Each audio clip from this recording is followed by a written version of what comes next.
اسلامی تاریخ کے خلافت کے دور کا یہ تیسرا مرحلہ ہے جب سیدنا عمر ابن خطاب رضی اللہ تعالیٰ عنہ کی شہادت ہو چکی تھی، اور یہ ایسا مرحلہ ہے کہ سیدنا عمر فاروق رضی اللہ تعالیٰ عنہ کی شہادت کے بعد ایک بہت بڑی ذمہ داری امت پر عائد ہو چکی تھی، کیونکہ اسلام کی سرحدیں کافی دور تک جا چکی تھیں۔ جیسے کہ فتوحات اسلامیہ میں نے عرض کیا ہے،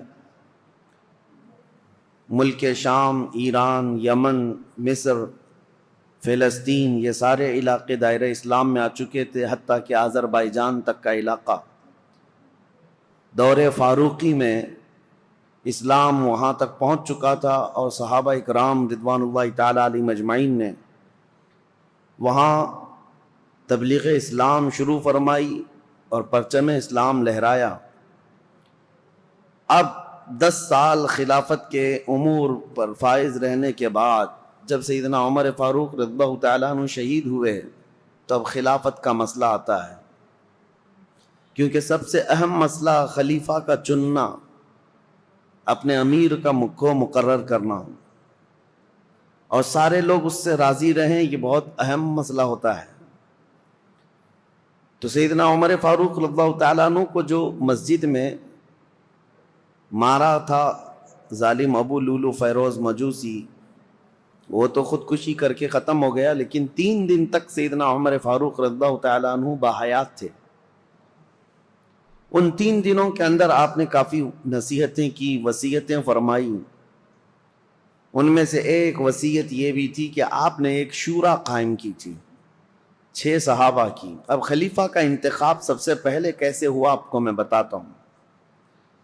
اس سے قبل 2 خلیفہ عام مسلمانوں کی رائے سے متفق سب تھے اس بات پر خلیفہ کا انتخاب ہوا، جیسے حضرت ابو بکر صدیق رضی اللہ تعالیٰ عنہ کا، اور حضرت عمر فاروق رضی اللہ تعالیٰ عنہ کا بھی۔ تمام صحابہ اس وقت جتنے موجود تھے، مہاجرین انصار، سب کا اتفاق تھا۔ یہ اور بات ہے کہ حضرت عمر فاروق کے متعلق حضرت ابو بکر صدیق رضی اللہ تعالیٰ عنہ نے پہلے سے اعلان کر دیا تھا۔ اب حضرت عمر کی شہادت کے بعد، بلکہ حضرت عمر نے اپنی شہادت سے پہلے 6 بڑے صحابہ جو عشرہ مبشرہ میں سے ہیں، جو رسول اللہ کے نہایت قریبی صحابہ تھے، ان کو طلب فرمایا۔ ان میں حضرت طلحہ ہیں، حضرت زبیر ہیں، حضرت سعد بن ابی وقاص ہیں، حضرت عبد الرحمن بن عوف ہیں، اور پھر حضرت عثمان غنی اور حضرت علی ابن ابی طالب کرم اللہ وجہہ الکریم۔ یہ 6 صحابہ عشرہ مبشرہ میں سے ہیں۔ ان کے متعلق رسول اللہ صلی اللہ علیہ وسلم نے دنیا میں ہی جنت کی بشارت دی ہے، اور یہ معزز تھے، سابقین اولین میں سے تھے، یعنی سب سے پہلے اسلام لانے والوں میں سے تھے۔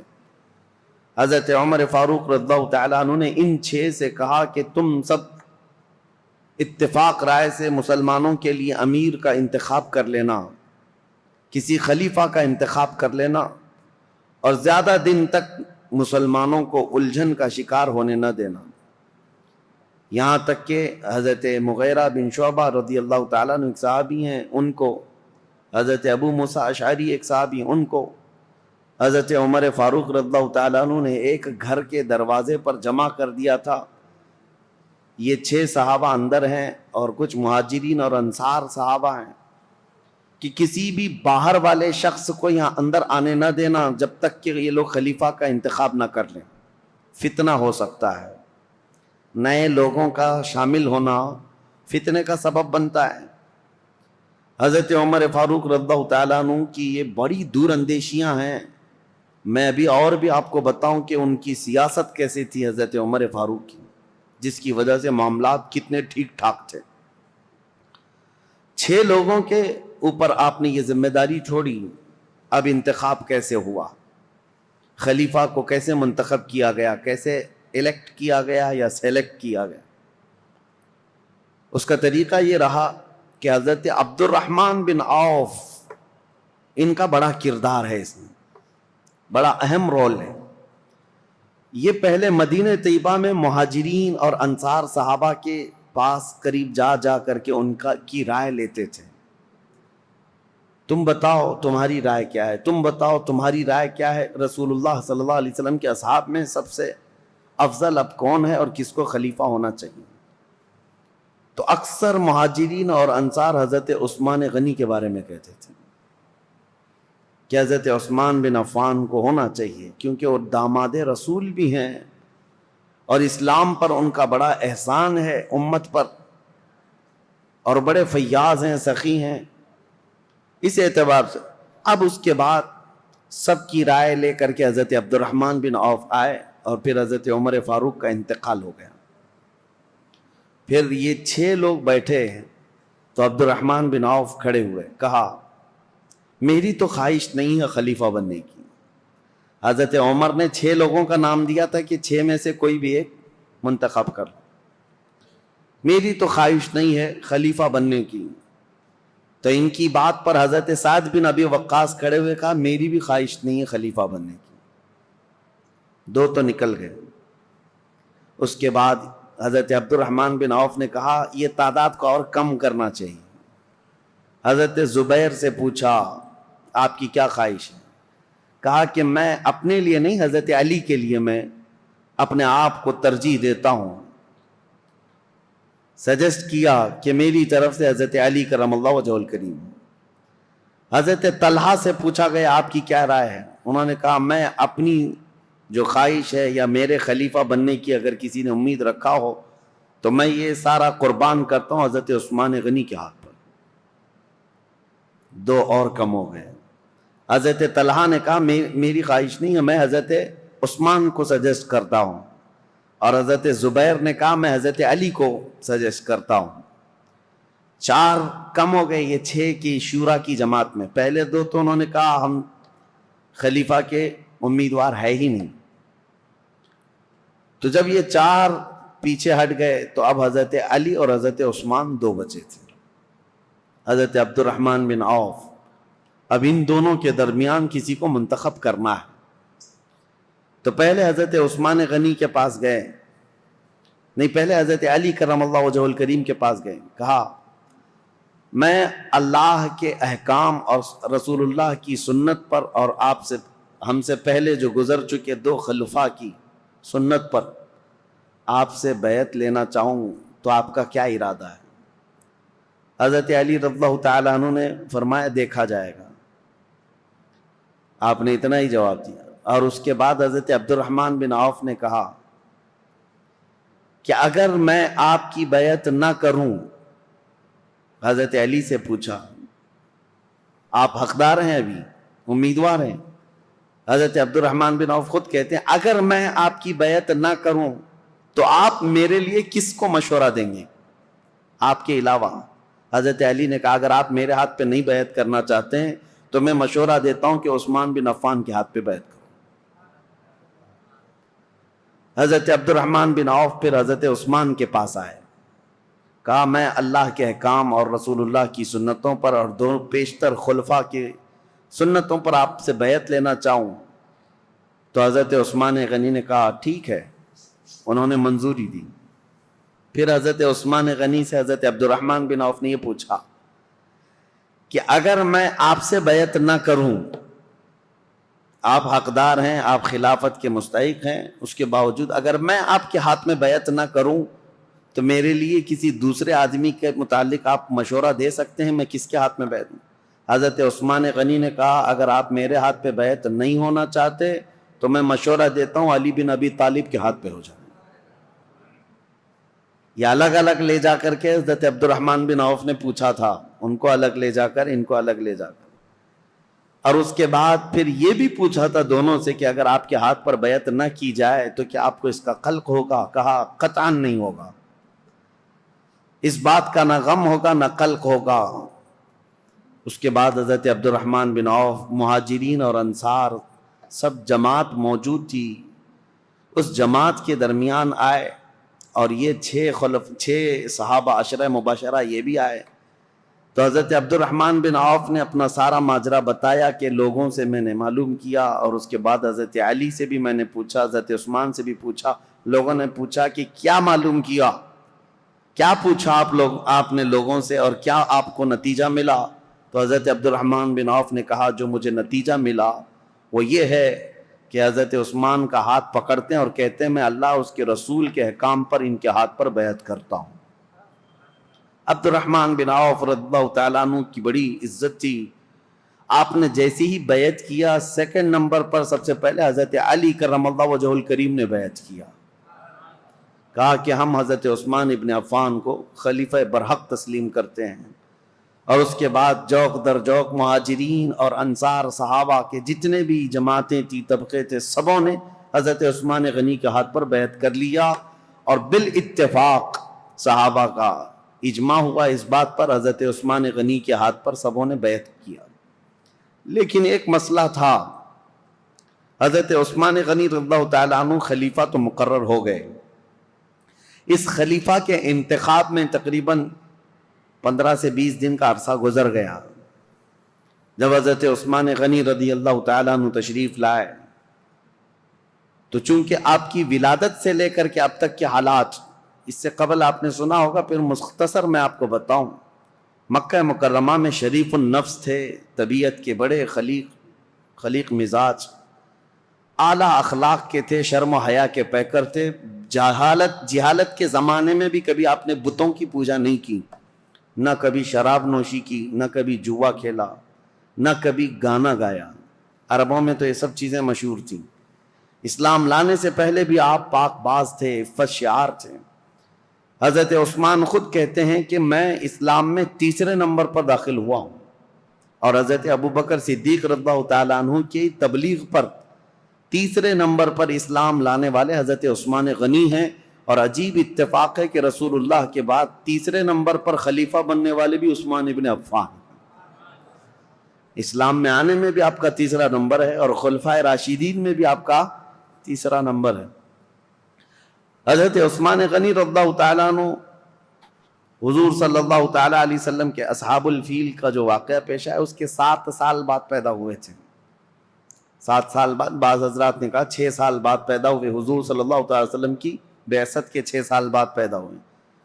اس اعتبار سے جب جوان ہوئے تو نبی پاک صلی اللہ تعالیٰ علیہ وسلم نے اپنی ایک بیٹی آپ کے نکاح میں دیا، حضرت ام کلثوم کو، اور ان کے انتقال کے بعد حضرت رقیہ کو، اور حضرت رقیہ کے انتقال کے بعد حضور صلی اللہ علیہ وسلم نے اپنی دوسری بیٹی حضرت ام کلثوم کو نکاح میں دیا۔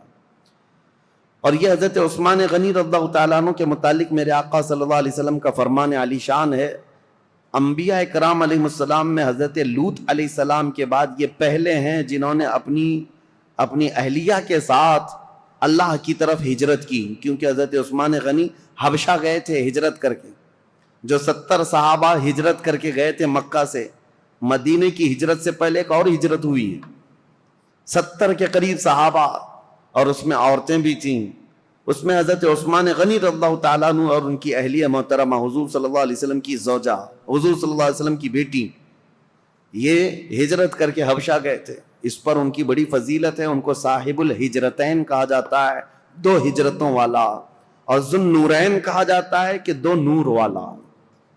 اور حضور اکرم صلی اللہ تعالیٰ علیہ وسلم نے یہ بھی فرمایا اب تک روئے زمین پر کوئی ایسا شخص نہیں جس کے عقد میں ایک نبی کی 2 بیٹیاں آئی ہوں سوائے عثمان بن عفان کے۔ حضرت عثمان غنی رضی اللہ تعالیٰ عنہ کے نکاح میں آئی، ایک کے انتقال کے بعد دوسری، اور نبی پاک صلی اللہ تعالیٰ علیہ وسلم یہ بھی فرماتے اگر میری 100 بیٹیاں ہوتی ایک کے بعد دیگرے اگر انتقال کر جاتی تو سب میں عثمان کے نکاح میں دیتا۔ حضرت عثمان غنی کے متعلق میرے آقا یہ بھی فرماتے یہ میرے دادا، میرے جد امجد حضرت ابراہیم علیہ السلام سے ملتے جلتے ہیں، اور یہ بھی فرمایا کہ عادتوں میں، خصلتوں میں حضرت عثمان کے متعلق میرے آقا فرماتے کہ یہ میری عادتوں سے بہت ملتے جلتے ہیں۔ تو یہ رہے ان کے فضائل، یہ رہے ان کے اوصاف، ان کے کمالات، بلکہ ان کی فضیلتوں میں سب سے بڑی بات یہ ہے میرے آقا صلی اللہ تعالیٰ علیہ وسلم کی خود عادت کریمہ تھی، جب عثمان غنی حجرے میں آتے یا رسول اللہ کے پاس آتے، نبی پاک صلی اللہ تعالیٰ علیہ وسلم اپنے کپڑے سیدھے فرما لیتے، اگر پنڈلیوں تک بھی تہبند آ جاتی حضور کی تو آپ سیدھا کر لیتے، اور جب حضرت عثمان آتے تو حضور صلی اللہ تعالیٰ علیہ وسلم سیدھے ہو کر بیٹھ گئے یا اس طرح فرماتے تو صحابہ، حضرت عائشہ نے خود پوچھا تھا کہ عثمان کے آنے پر آپ اس طرح کیوں کرتے ہیں؟ میرے آقا صلی اللہ تعالی علیہ وسلم فرماتے ہیں کیا میں اس شخص سے حیا نہ کروں جس سے اللہ کے فرشتے بھی حیا کرتے ہیں؟ وہ حیا کے پیکر تھے حضرت عثمان غنی رضی اللہ تعالیٰ عنہ۔ یہ ان کی فضیلت کے لیے سب سے بڑی بات ہے کہ اللہ کے فرشتے جس سے حیا کرتے ہوں، وہ عثمان بن عفان۔ اب خلافت کا دور شروع ہوا، لیکن ان کی قربانیاں بھی بہت ہیں۔ رسول اللہ صلی اللہ علیہ وسلم کے دور میں ان کے خلافت کا دور بیان کرنے سے پہلے یہ بات بھی ضروری ہے کہ ان کا جو احسان ہے وہ بھلایا نہیں جا سکتا۔ حضرت عثمان غنی کو اللہ تعالیٰ نے بے پناہ مال سے نوازا تھا۔ وہ تنہا خلیفہ ایسے ہیں جنہوں نے بیت المال سے پوری زندگی میں 1 روپیہ بھی خرچہ نہیں کیا اپنے لیے، ورنہ دوسرے خلفاء کا وظیفہ مقرر تھا، حضرت ابوبکر کا بھی تھا، حضرت عمر کا بھی تھا، تنخواہ مقرر تھی بیت المال سے۔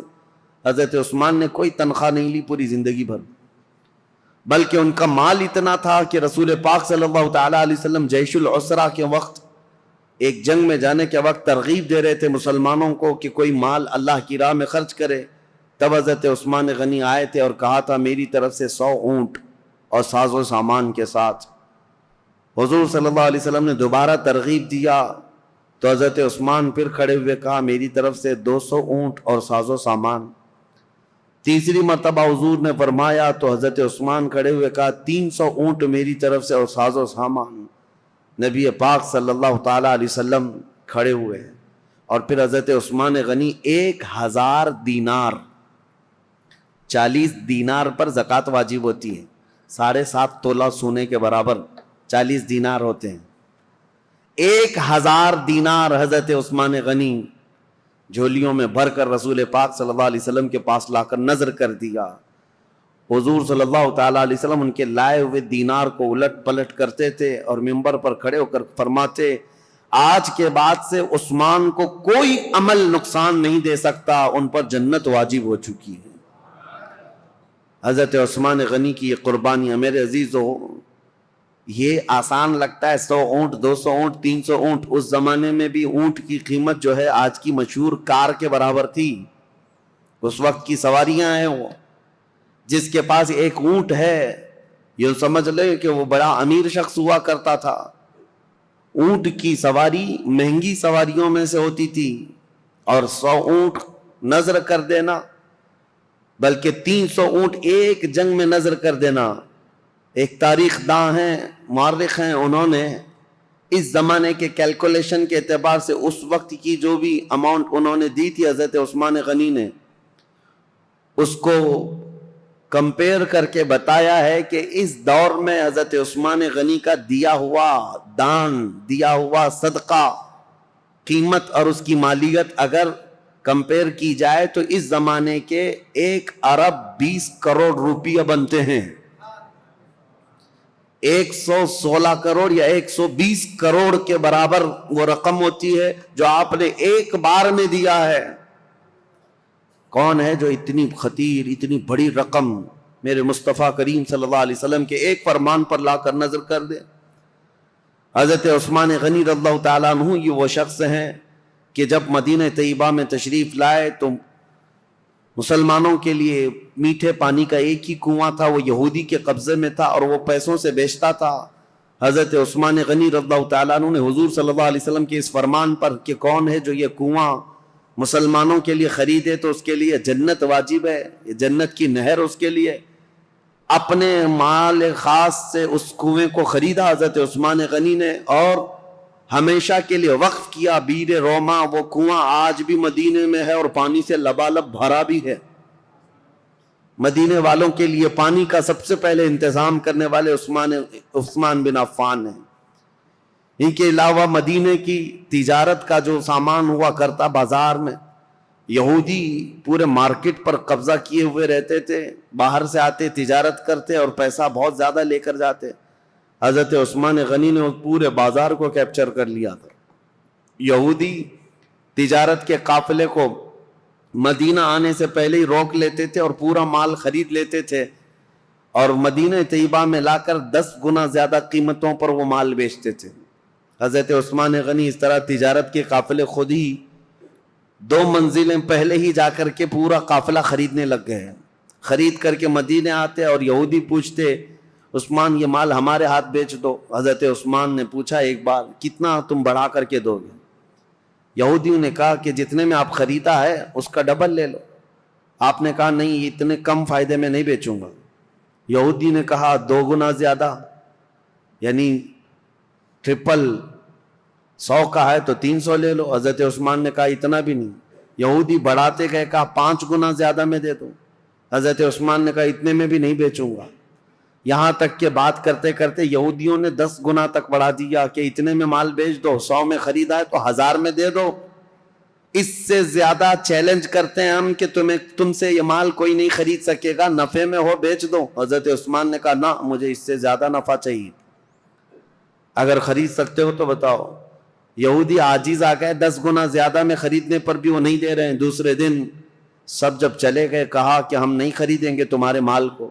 حضرت عثمان غنی مدینہ طیبہ میں ایک میدان میں وہ پورا غلہ اناج اور قافلے کا تجارت کا سامان سب اتارتے ہیں. اہل مدینہ کو آواز دیتے ہیں جس کو جو ضرورت ہے، جتنی ضرورت ہے وہ اس مال سے لے جا سکتا ہے. انفاق فی سبیل اللہ، جتنوں کو ضرورت تھی سبوں نے مال لے لیا. یہودی آئے اور پوچھا کہ کیا عثمان تم نے مال بیچ دیا؟ کہا ہاں. کتنے نفع میں؟ کہا میرے رب کے ہاتھ میں 70 گنا زیادہ نفع میں بیچ دیا. کیونکہ اللہ تعالیٰ نے فرمایا ہے کہ جو اللہ رب العزت کی راہ میں ایک خرچ کرے اللہ تعالیٰ اس کو 70 گنا زیادہ عطا کرتا ہے. میں نے بہت بڑا سودا کیا جو تمہاری حیثیت نہیں ہے دینے کی. یہ عثمان ابن عفان ہیں. اب آئیں، یہ خصائل اور یہ اوصاف حمیدہ ان کے سنانے بہت ضروری تھے. اس کی وجہ کیا ہے کہ بعد میں آنے والے حالات اس پر آپ کی نظر ہونی چاہیے کہ حضرت عثمان غنی کا تذکرہ ہو رہا ہے تو ایک عام آدمی کا ذکر نہیں ہو رہا ہے. ان کے اپنے کمالات ہیں، ان کی خصلتیں ہیں، ان کی بہت ساری ان کی اسپیشلٹی، یہ سب چیزیں معلوم ہونی چاہیے. اب آگے چلتے ہم دور عثمانی پر. حضرت عثمان غنی رضی اللہ تعالیٰ عنہ جیسے ہی خلافت کے ممبر پر کھڑے ہوئے آپ کے لیے بڑے چیلنجز تھے. پہلا خطبہ آپ نے جو دیا وہ خطبہ یہ تھا کہ آپ نے اللہ اس کے رسول کے احکامات کی تعلیم اور تلقین کی اور اللہ سے ڈرایا لوگوں کو. اس کے بعد بول نہ سکے، کپ کپی آئی جسم میں اور کہا کہ اے لوگوں، کسی بھی آدمی کے لیے پہلی مرتبہ گھوڑے پر سوار ہونا بہت مشکل ہوتا ہے. پہلی مرتبہ گھوڑے پر سوار ہونا بہت مشکل ہوتا ہے اور وہ سواری نہیں کر پاتا. مجھے تم سبوں نے اس خلافت کے بوجھ پر یا خلافت کے تخت پر سوار کر دیا ہے. اور رہی بات خطبہ دینے کی، میرے پورے خاندان میں کوئی خطیب نہیں ہے. جیسی جیسی ذمہ داریاں آئیں گی میں خطبہ دے دوں گا. آج کے لیے اتنا ہی کافی ہے. اللہ کے فرائض پر عمل کرو، رسول اللہ کی سنتوں پر چلو. یہ کہہ کر کے آپ اتر آئے. اب دیکھیں چیلنجز کیا کیا تھے آپ کے زمانے میں جن سے آپ کو فیس کرنا تھا. سب سے پہلا دن تھا خلافت کا، تبھی آپ کے متعلق یہ بات آئی کہ حضرت عمر کے ایک بیٹے تھے عبید اللہ. حضرت عمر ابن خطاب فاروق اعظم کے بیٹے عبید اللہ. ہوا یہ تھا کہ حضرت عمر کو جس نے شہید کیا وہ ابو لولو فیروز مجوسی، وہ تو خود تلوار سے اپنے آپ کو مار کر مر گیا، خودکشی کیا. لیکن حضرت عبید اللہ کو یہ شک تھا کہ اس کے ساتھ اور بھی لوگ تھے. تو 2 لوگوں کو انہوں نے پکڑ لیا جو 2 باہر سے آئے ہوئے تھے، اور اس شک میں حضرت عبید اللہ نے وہ دونوں کو بھی قتل کر ڈالا کہ میرے باپ کے قاتل ہیں. یہ حضرت عمر کے قتل میں منصوبوں میں یہ شریک تھے، کیونکہ اس دن فجر کی نماز کی پہلی صف میں وہ 2 لوگ بھی موجود تھے. حضرت عبید اللہ نے قتل کر دیا دونوں. لیکن یہ مقدمہ حضرت عثمان کے پاس آیا کہ عبید اللہ نے جن کو قتل کیا وہ صرف شک کی بنیاد پر، حضرت عمر کے وہ قاتل نہیں ہیں. اب وہ دونوں کے خاندان کے لوگ بھی موجود تھے. سبوں نے کہا ان کا حضرت عمر کے قتل سے کوئی لینا دینا نہیں، لیکن ان کو عمر بن خطاب کے بیٹے نے قتل کر دیا ہے. حضرت عثمان نے ان کو طلب کیا، عبید اللہ کو.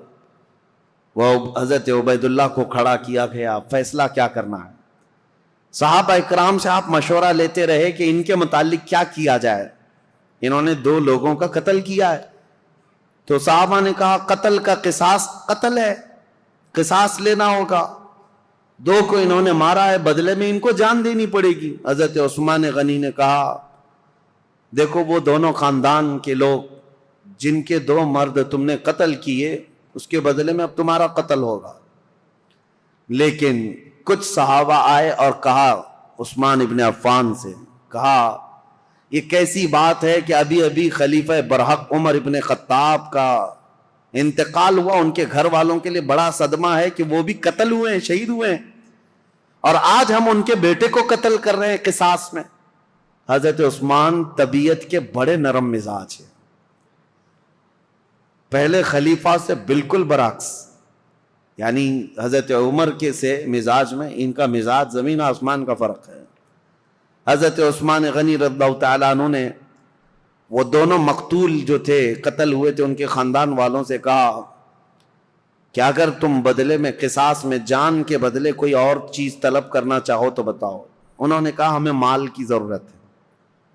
حضرت عثمان نے جتنا انہوں نے طلب کیا تھا اس کا 10 گنا بڑھا کر کے اپنے جیب خاص سے وہ دونوں کے قتل کی دیت عطا کر دی.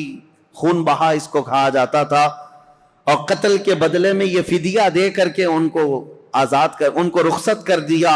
اس طرح حضرت عبید اللہ بن عمر کو بھی انہوں نے بچا لیا. یہ پہلا مقدمہ تھا جو حضرت عثمان ابن عفان کی خلافت کے دور میں پیش آیا.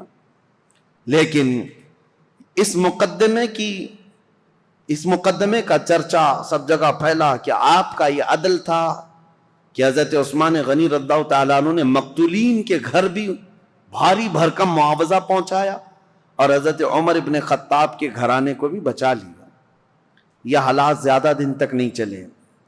بہرحال اب مجھے یہ بتانا ضروری ہے کہ حضرت عثمان ابن عفان رضی اللہ تعالیٰ عنہ طبیعت کے نرم مزاج تھے. جب آپ خلافت پر بیٹھے تھے اس وقت تو آپ کی عمر 70 سال کے قریب تھی. حضرت عثمان غنی رضی اللہ تعالیٰ عنہ 70 سے اوپر تھی. 70 سال کی عمر کے بعد آپ کو خلافت پر فائز کیا گیا ہے.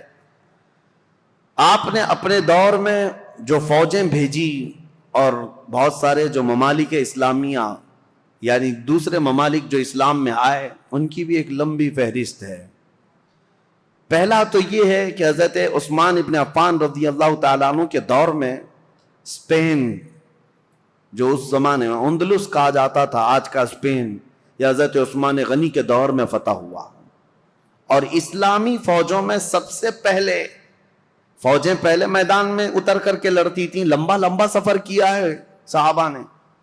امیر معاویہ رضی اللہ تعالیٰ عنہ جو ملک شام کے گورنر تھے, حضرت عمر کے زمانے سے چل رہے تھے, حضرت امیر معاویہ وہ ملک شام دمشق کے والی تھے, گورنر تھے. ان کی ایک خواہش تھی کہ قبرص جو آج ترکی کا حصہ ہے, سائپرس جس کو کہتے ہیں, یا قبرص, یہ وہی علاقے ہیں. اب یہ یورپ کی سرزمین پر آتے, یہاں تک جانے کے لیے سمندر کا سفر کر کے ہی جانا پڑتا, خشکی سے نہیں. تو حضرت امیر معاویہ کی یہ خواہش رہتی تھی کہ سمندر کا راستہ طے کر کے ہم جائیں گے, قبرص فتح کریں گے. وہاں زرخیزی بہت ہے, ہریالیاں بہت ہیں, بہت خوشگوار جگہ ہے. حضرت عمر فاروق رضی اللہ تعالیٰ عنہ نے صحابہ کو بلایا اور پوچھا کہ کشتی کا سفر کیسا ہوگا. اس وقت تک صحابہ سمندر کی کشتی کا سفر کر کے لمبا فاصلہ طے کر کے کہیں گئے نہیں جنگ کے لیے.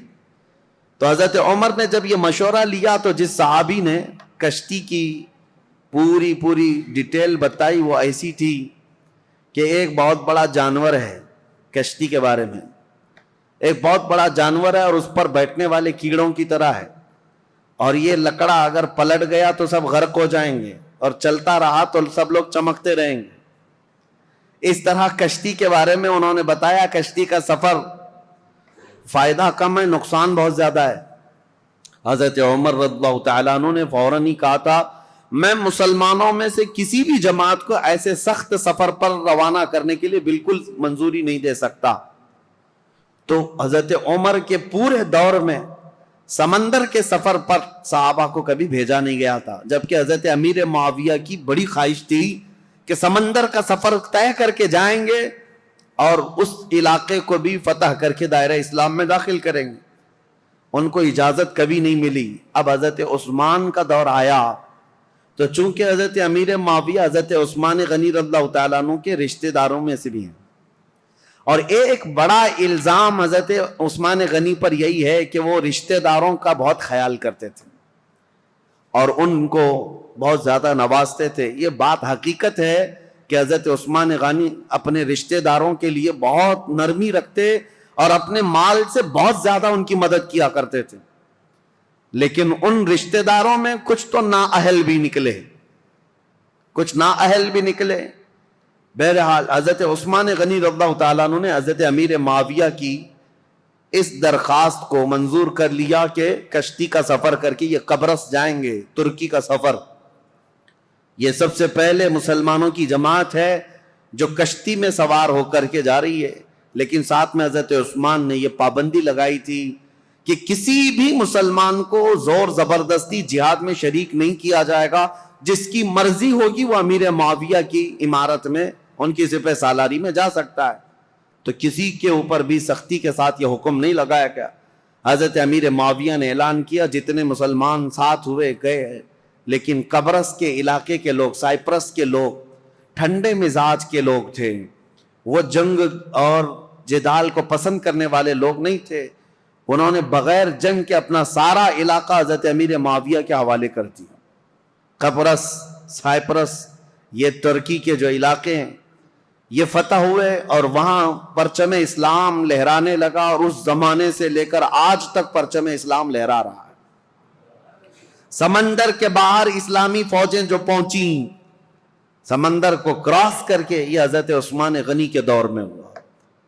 اب یہاں سے قبرص پر جیسے ہی مسلمان آئے، اس کے بعد پھر کوئی علاقہ بچا نہیں، وہاں سے طبرستان، پھر اس کے بعد جرجان، رشیا میں پہنچ گئے۔ رشیا کے وہ علاقے جو آج ازبکستان وغیرہ کہے جاتے ہیں، اس زمانے میں یہ سمرقند، بخارا، نیشاپور کے نام سے تھے۔ اب مسلمان فوجیں وہاں تک بھی پہنچ گئیں، سمرقند، بخارا، نیشاپور، یہ سب علاقے فتح ہوتے ہوتے رشیا جو آج کے دور کا رشیا ہے، اس کے بیچوں بیچ مسلمان پہنچ چکے تھے دور عثمان ابن عفان میں۔ میرے عزیزو، مجھے عجیب حیرت ہوتی ہے پڑھ کر کے، مسلمانوں کی کوئی سرحد نہیں تھی، وہ نکلتے چلے جاتے تھے، صحراؤں کو عبور کیا، جنگلوں کو پار کیا، سمندروں کو، سب چیزیں انہوں نے پھلانگ دیں اور اسلام کو کہاں سے کہاں لے آئے۔ ایک خطہ یہ تھا جو یورپ کی سرزمین پر گئے، ایک خطہ ایشیا کوچک یا پھر رشیا کی طرف جس کو کہیں، اس طرف نکلا صحابہ کا۔ اب تیسرا ایک طبقہ ہے صحابہ کا جو بہت اہم کردار ادا کیا حضرت عثمان غنی کے زمانے میں۔ حضرت عثمان ابن عفان رضی اللہ تعالیٰ عنہ کے زمانے میں ایک صحابی ہیں حضرت عبداللہ بن عبید، ان کو سپہ سالاری تھی اور یہ اپنی جماعت لے کر کے سب سے پہلے سارے علاقے پھلانتے ہوئے، عبداللہ بن ابی سرح جو مصر میں آئے تھے، یہاں سے انہوں نے سب سے پہلے جو داخلہ کیا وہ افریقہ کے جنگلات میں اور بربر قوم کے سامنے اسلام کو لے کر پہنچ گئے۔ اب وہ تاریخ اگر میں آپ کو بتاؤں، بربر قوم کون ہے؟ بربر یہ لفظ ہی مشہور ہو گیا، جب کبھی کوئی بہت زیادہ سختی کرتا ہے تو اس کو کہتے ہیں ظلم و بربریت۔ ظلم اور بربریت یہ لفظ جو ہے نا مترادف ہے، ہم معنی ہے، ایک ہی معنی کا ہے۔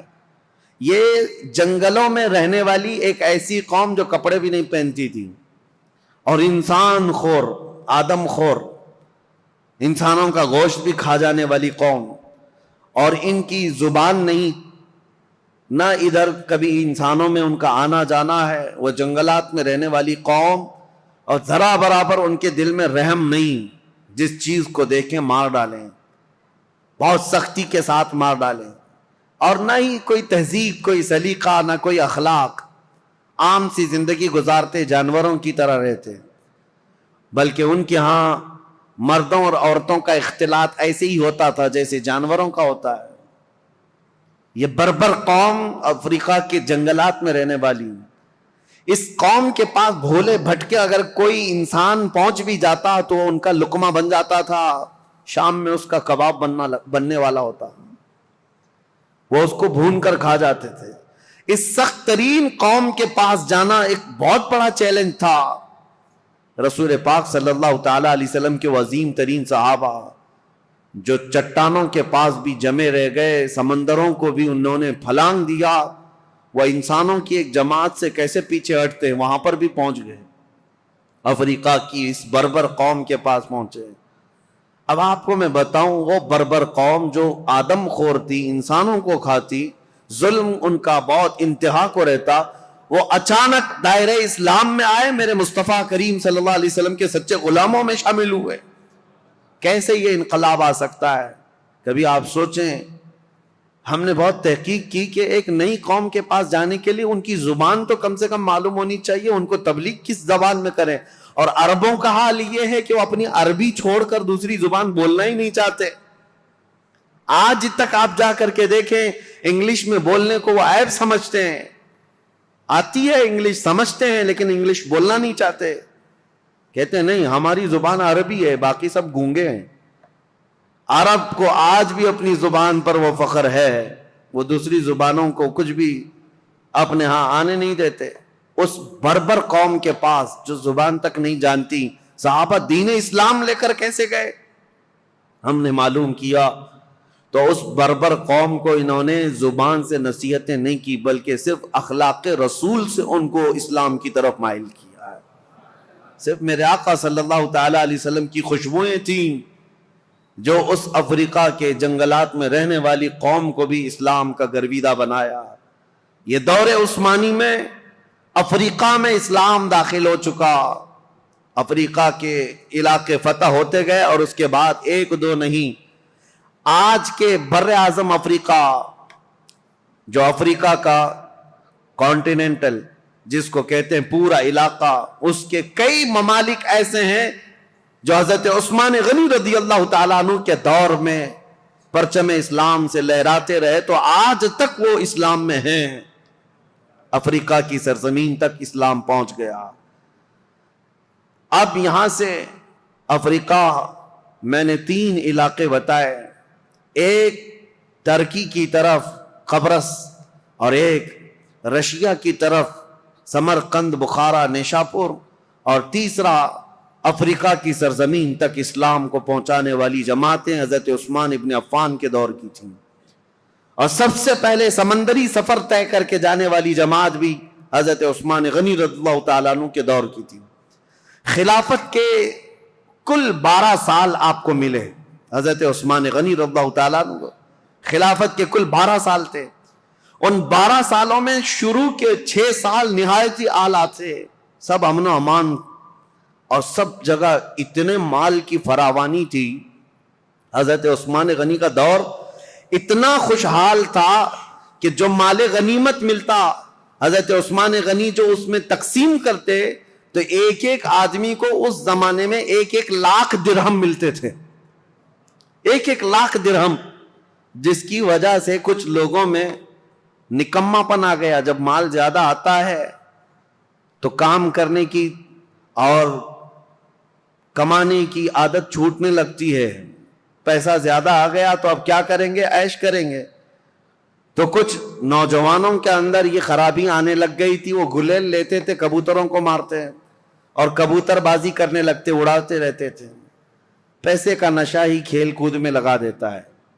حضرت عثمان غنی رضی اللہ تعالیٰ عنہ نے اتنا مال تقسیم کیا تھا کہ یہ نکمے ہونے لگے۔ اس کے لیے باضابطہ طور پر ایک آفیسر، ایک وزیر بنایا حضرت عثمان غنی نے، اور اس سخت قسم کے وزیر، وہ صحابی رسول تھے، سب کی گلیلیں پکڑ کر انہوں نے کاٹ دی، اور جتنے کھیلتے تھے کبوتر ان سب کو قید کیا۔ یہ سختی کے ساتھ آپ نے کبوتر بازی کو بند کیا تھا۔ یہ صرف میں مثال کے لیے بتا رہا ہوں کہ فراوانی اتنی آئی، کشادگی اتنی آئی، خوشحالی اتنی آئی کہ ایک ایک شخص کو 1,00,000 درہم ملا کرتے تھے مال غنیمت سے۔ اب یہ فراوانی آنے کے بعد ہی، اسی لیے کہتے ہیں نا، جب مال زیادہ ہوتا ہے تو لوگوں میں فتنے بھی بڑھنے لگ جاتے ہیں، فتنے بھی زیادہ ہونے لگتے ہیں۔ ایک بات آپ یاد رکھنا، اس مسجد کے صدر ٹرسٹی بننے کی بہت زیادہ خواہش ہوتی ہے جس مسجد کی انکم زیادہ ہوتی ہے۔ بہت سارے لوگوں کا یہ حال ہے، کسی غریب مسجد میں ٹرسٹی بناؤ، دوسرے دن استعفیٰ دے کے بھاگا آئے گا، یہاں تو کچھ ہے ہی نہیں، بلکہ بار بار چندہ کر کر کے امام کو دینا پڑتا ہے، بار بار چندہ کر کے مسجد کو دیکھنا پڑتا ہے۔ غریب مسجد کا جلدی کوئی بننا نہیں چاہتا۔ ہاں، جس کی بہت ساری دکانیں ہیں، بہت سارا اس کا انکم کا آنا جانا لگا ہوا ہے، دیکھو کتنے امیدوار ہیں، ہر گلی میں ایک صدر کھڑا ہے۔ مال زیادہ ہے تو فتنے بھی زیادہ، جب مال زیادہ بڑھنے لگتا ہے تو سب کی آنکھیں بھی کھل جاتی ہیں کہ ہمیں بھی خدمت کرنے کا موقع ملے۔ سب بات یہی کرتے ہیں، ہم کو بھی خدمت کرنے کا موقع ملے۔ اس میں کس کی خدمت کا؟ پیٹ کی خدمت کا۔ یہ موقع بہت سارے لوگوں کو چاہیے ہوتا ہے۔ اسی لیے سیدنا ابو بکر صدیق اور حضرت عمر کے دور کا یہ حال تھا کہ وہ بیت المال میں 1 درہم بھی بچاتے نہیں تھے، بانٹ کر کے جھاڑو بھی جھاڑ دیتے تھے۔ یہاں مال رہے گا تو فتنہ نہ ہونے پائے۔ اب 2 چیزیں حضرت عثمان غنی رضی اللہ تعالیٰ عنہ کے دور میں آئیں اور مسلمانوں پر ایک بہت برا اثر قائم کر گئیں۔ ایک تو یہ تھی کہ خوشحالی بہت زیادہ آئی، اب اسلام بہت دور دور تک جا چکا ہے۔ ظاہر سی بات ہے، اتنی دور تک ایک خلیفہ کی نگرانی میں چل رہا اتنا بڑا خطہ، یہ ضروری تو نہیں کہ ہر اسلام میں آنے والا سب مخلص ہی ہوگا۔ کئی فتنے بھی تھے، کئی نئے لوگ اس میں آ رہے تھے۔ اب حضرت عثمان غنی رضی اللہ تعالیٰ عنہ کے دور خلافت میں جو بڑے معاملات پیش آئے اس کی طرف میں آتا ہوں۔ دوسرا ایک کام یہ ہو گیا تھا کہ حضرت عمر کے زمانے میں ان کی دور اندیشی دیکھیں، حضرت عمر کی۔ حضرت عمر نے ایک پابندی لگائی تھی، جو بڑے بڑے صحابہ تھے قریش خاندان کے، ان سب کو پابندی لگا رکھی تھی حضرت عمر نے کہ کوئی بھی مدینے کے باہر جائے گا نہیں۔ کیوں جانتے ہیں؟ میں پڑھ کر کے حیرت میں تھا کہ حضرت عمر نے یہ پابندی کیوں لگائی تھی۔ شہزادوں کو بھی پابندی تھی، بڑے صحابہ کو بھی پابندی تھی کہ باہر جائیں گے تو نئے نئے علاقے ہیں، اور رسول اللہ صلی اللہ علیہ وسلم کی رشتہ داری کا اعزاز لے کر یہ سب سر آنکھوں پر بٹھائیں گے اور ان کو اتنا چڑھائیں گے کہ خلیفہ کے خلاف بھڑکا بھی دیں گے، آپ ہی خلیفہ بن جائیں۔ ہر علاقے کا ایک پیر صاحب ہو جائے گا۔ حضرت عمر فاروق نے سب کو مدینے سے باہر جانے پر پابندی لگائی تھی کہ کوئی باہر نہیں جائیں گے۔ یہ ان کی دور اندیشی تھی، یہ نہیں ہے کہ مسلمانوں کا ایک خلیفہ پر متفق ہونا بہت ضروری ہے، ورنہ سب کا سب نظام درہم برہم ہو سکتا ہے۔ لیکن حضرت عثمان غنی نے یہ پابندی ہٹا دی تھی۔ اب ہوا یہ کہ جو بھی صحابی قریش خاندان سے باہر جاتے تھے، جو نئے علاقے اسلام میں آئے تھے، وہ جوک در جوک انہیں دیکھنے کے لیے آتے تھے، یہ رسول اللہ کے خاندان کے ہیں، یہ رسول پاک صلی اللہ تعالی علیہ وسلم کے اہل بیت میں سے ہیں، قریش سے ہیں، اور سب ان کے پاس جمع ہوتے۔ وہی جو دور اندیشی حضرت عمر کے زمانے میں تھی، حضرت عثمان غنی نے یہ سب چیزیں ہٹائی، اور اس کے بعد سب یہ چیزیں پھیلنے لگیں۔ صحابہ جو مدینے میں رہنے والے تھے وہ باہر جانے لگے، تو صحابہ کے دلوں میں اگرچہ بات نہیں آئی، لیکن کچھ نہ کچھ جماعتیں بننی شروع ہو گئیں الگ الگ خیالات کے۔ حضرت عثمان غنی رضی اللہ تعالیٰ عنہ کے دور میں کچھ چیزیں ایسی آئیں جس کو آج تک یہودی اور عیسائی انگلی اٹھاتے ہیں ان کی خلافت کے دور کے متعلق۔ ان کو کہتے ہیں وہ کمزور خلیفہ تھے، نہیں، وہ بہت مضبوط خلیفہ تھے، لیکن مزاج کے بڑے نرم تھے، مزاج کے بڑے نرم تھے۔ 6 سال آپ کی خلافت کے گزرے تھے، اس کے بعد کچھ ایسے معاملات پیش آئے کہ کچھ صحابہ جو کچھ علاقے کے گورنر تھے، حضرت عثمان غنی نے ان کو معزول کر دیا۔ جیسے حضرت ابو ذر غفاری ملک شام میں کچھ علاقے کے گورنر تھے، آپ نے خط لکھ کر ان کو معزول کر دیا۔ حضرت عبداللہ بن مسعود بڑے صحابی ہیں، فقیہ صحابی، ان کو حضرت عثمان غنی نے معزول کر دیا. اور ان کے علاوہ حضرت ابو موسیٰ اشعری، حضرت مغیرہ بن شعبہ کوفہ کے والی تھے، ان کو آپ نے وہاں سے معزول کر دیا. یہ کبار صحابہ، بڑے بڑے صحابہ تھے. حضرت عثمان غنی نے جیسے ان کو معزول کیا، لوگوں میں ایک الگ سی بات پھیلنے لگ گئی. حضرت عثمان غنی کے متعلق لوگوں میں یہ توہمات پھیلنے لگ گئے کہ کبار صحابہ، کابر صحابہ کو انہوں نے ہٹا دیا. اور اتفاق ایسا تھا ان صحابہ کی جگہ پر جن کو نیا گورنر بنایا گیا تھا وہ کہیں نہ کہیں سے حضرت عثمان غنی کے رشتہ دار ہو جاتے. تو یہ الزام آپ کے اوپر تھا کہ آپ نے اکابر صحابہ کو ہٹا کر اپنے گھر والوں کو سب جگہ بٹھایا، حالانکہ یہ الزام نہایت غلط ہے. حضرت عثمان غنی نے جس کو بٹھایا اس جگہ کا جو اہل تھا یا لائق تھا اسی کو بٹھایا. اور کئی لوگوں کو جو آپ نے، عبداللہ بن ابی سرح، حضرت عمرو بن عاص جنہوں نے پورا مصر فتح کیا ہے، ان کو بھی معزول کر دیا تھا حضرت عثمان نے. یہ سوال آپ سے کیا بھی گیا ہے کہ اتنے بڑے بڑے جگہوں پر آپ نے معزول کر دیا، حالات بدل جائیں گے، کیا ہوگا؟ ہر ایک کا جواب تھا، ہر ایک کا جواب تھا. اگر میں بتاؤں، حضرت مغیرہ بن شعبہ جو کوفہ کے گورنر تھے، ان کو اس لیے ہٹایا کہ حضرت عمر نے انتقال سے پہلے ہی وصیت کر دیا تھا کہ میرے بعد جو آئے مغیرہ بن شعبہ کو کوفہ کے گورنر سے برخاست کر دیا جائے. وہ حضرت عمر کی وصیت تھی. اور حضرت عبداللہ بن مسعود نہایت عمر دراز ہو چکے تھے، بوڑھے ہو چکے تھے، تو حضرت عثمان نے ان کے بڑھاپے کی وجہ سے کہ کام کاج میں دقت آئے گی معزول کیا. حضرت ابو ذر غفاری ایک ایسے صحابی ہیں کہ ان کا تو حال ایسا تھا کہ وہ کمانے ہی کے لیے کسی کو نہیں کہتے تھے، مال جمع کرنے کے قائل ہی نہیں تھے. اور بار بار لوگوں میں واز یہی کرتے تھے، جو بھی مال کماتا اس کی وعید میں لمبا آواز کرتے، بیان کرتے. حضرت امیر معاویہ ملک شام میں تھے، وہاں سے خط لکھا حضرت عثمان غنی کو کہ یہ ابو ذر غفاری جتنے بھی خطبے دیتے ہیں، واز کرتے ہیں، اس سے تو کوئی آدمی کمانے جانا ہی نہیں چاہتا ہے. اتنی مذمت کرتے ہیں اور خود کچھ بھی نہیں لیتے، پیبند لگے کپڑے اس میں کانٹے لگا کر پہنتے ہیں. نہایت سادگی والے تھے، دنیا چاہیے ہی نہیں تھی. تو حضرت امیر معاویہ نے کہا لوگ اگر نہ کمائیں اور اس طرح اپنے معاش کی طرف فکر نہ کریں تو ہم دولت اسلام کو کیسے چلائیں، سلطنت اسلام کو.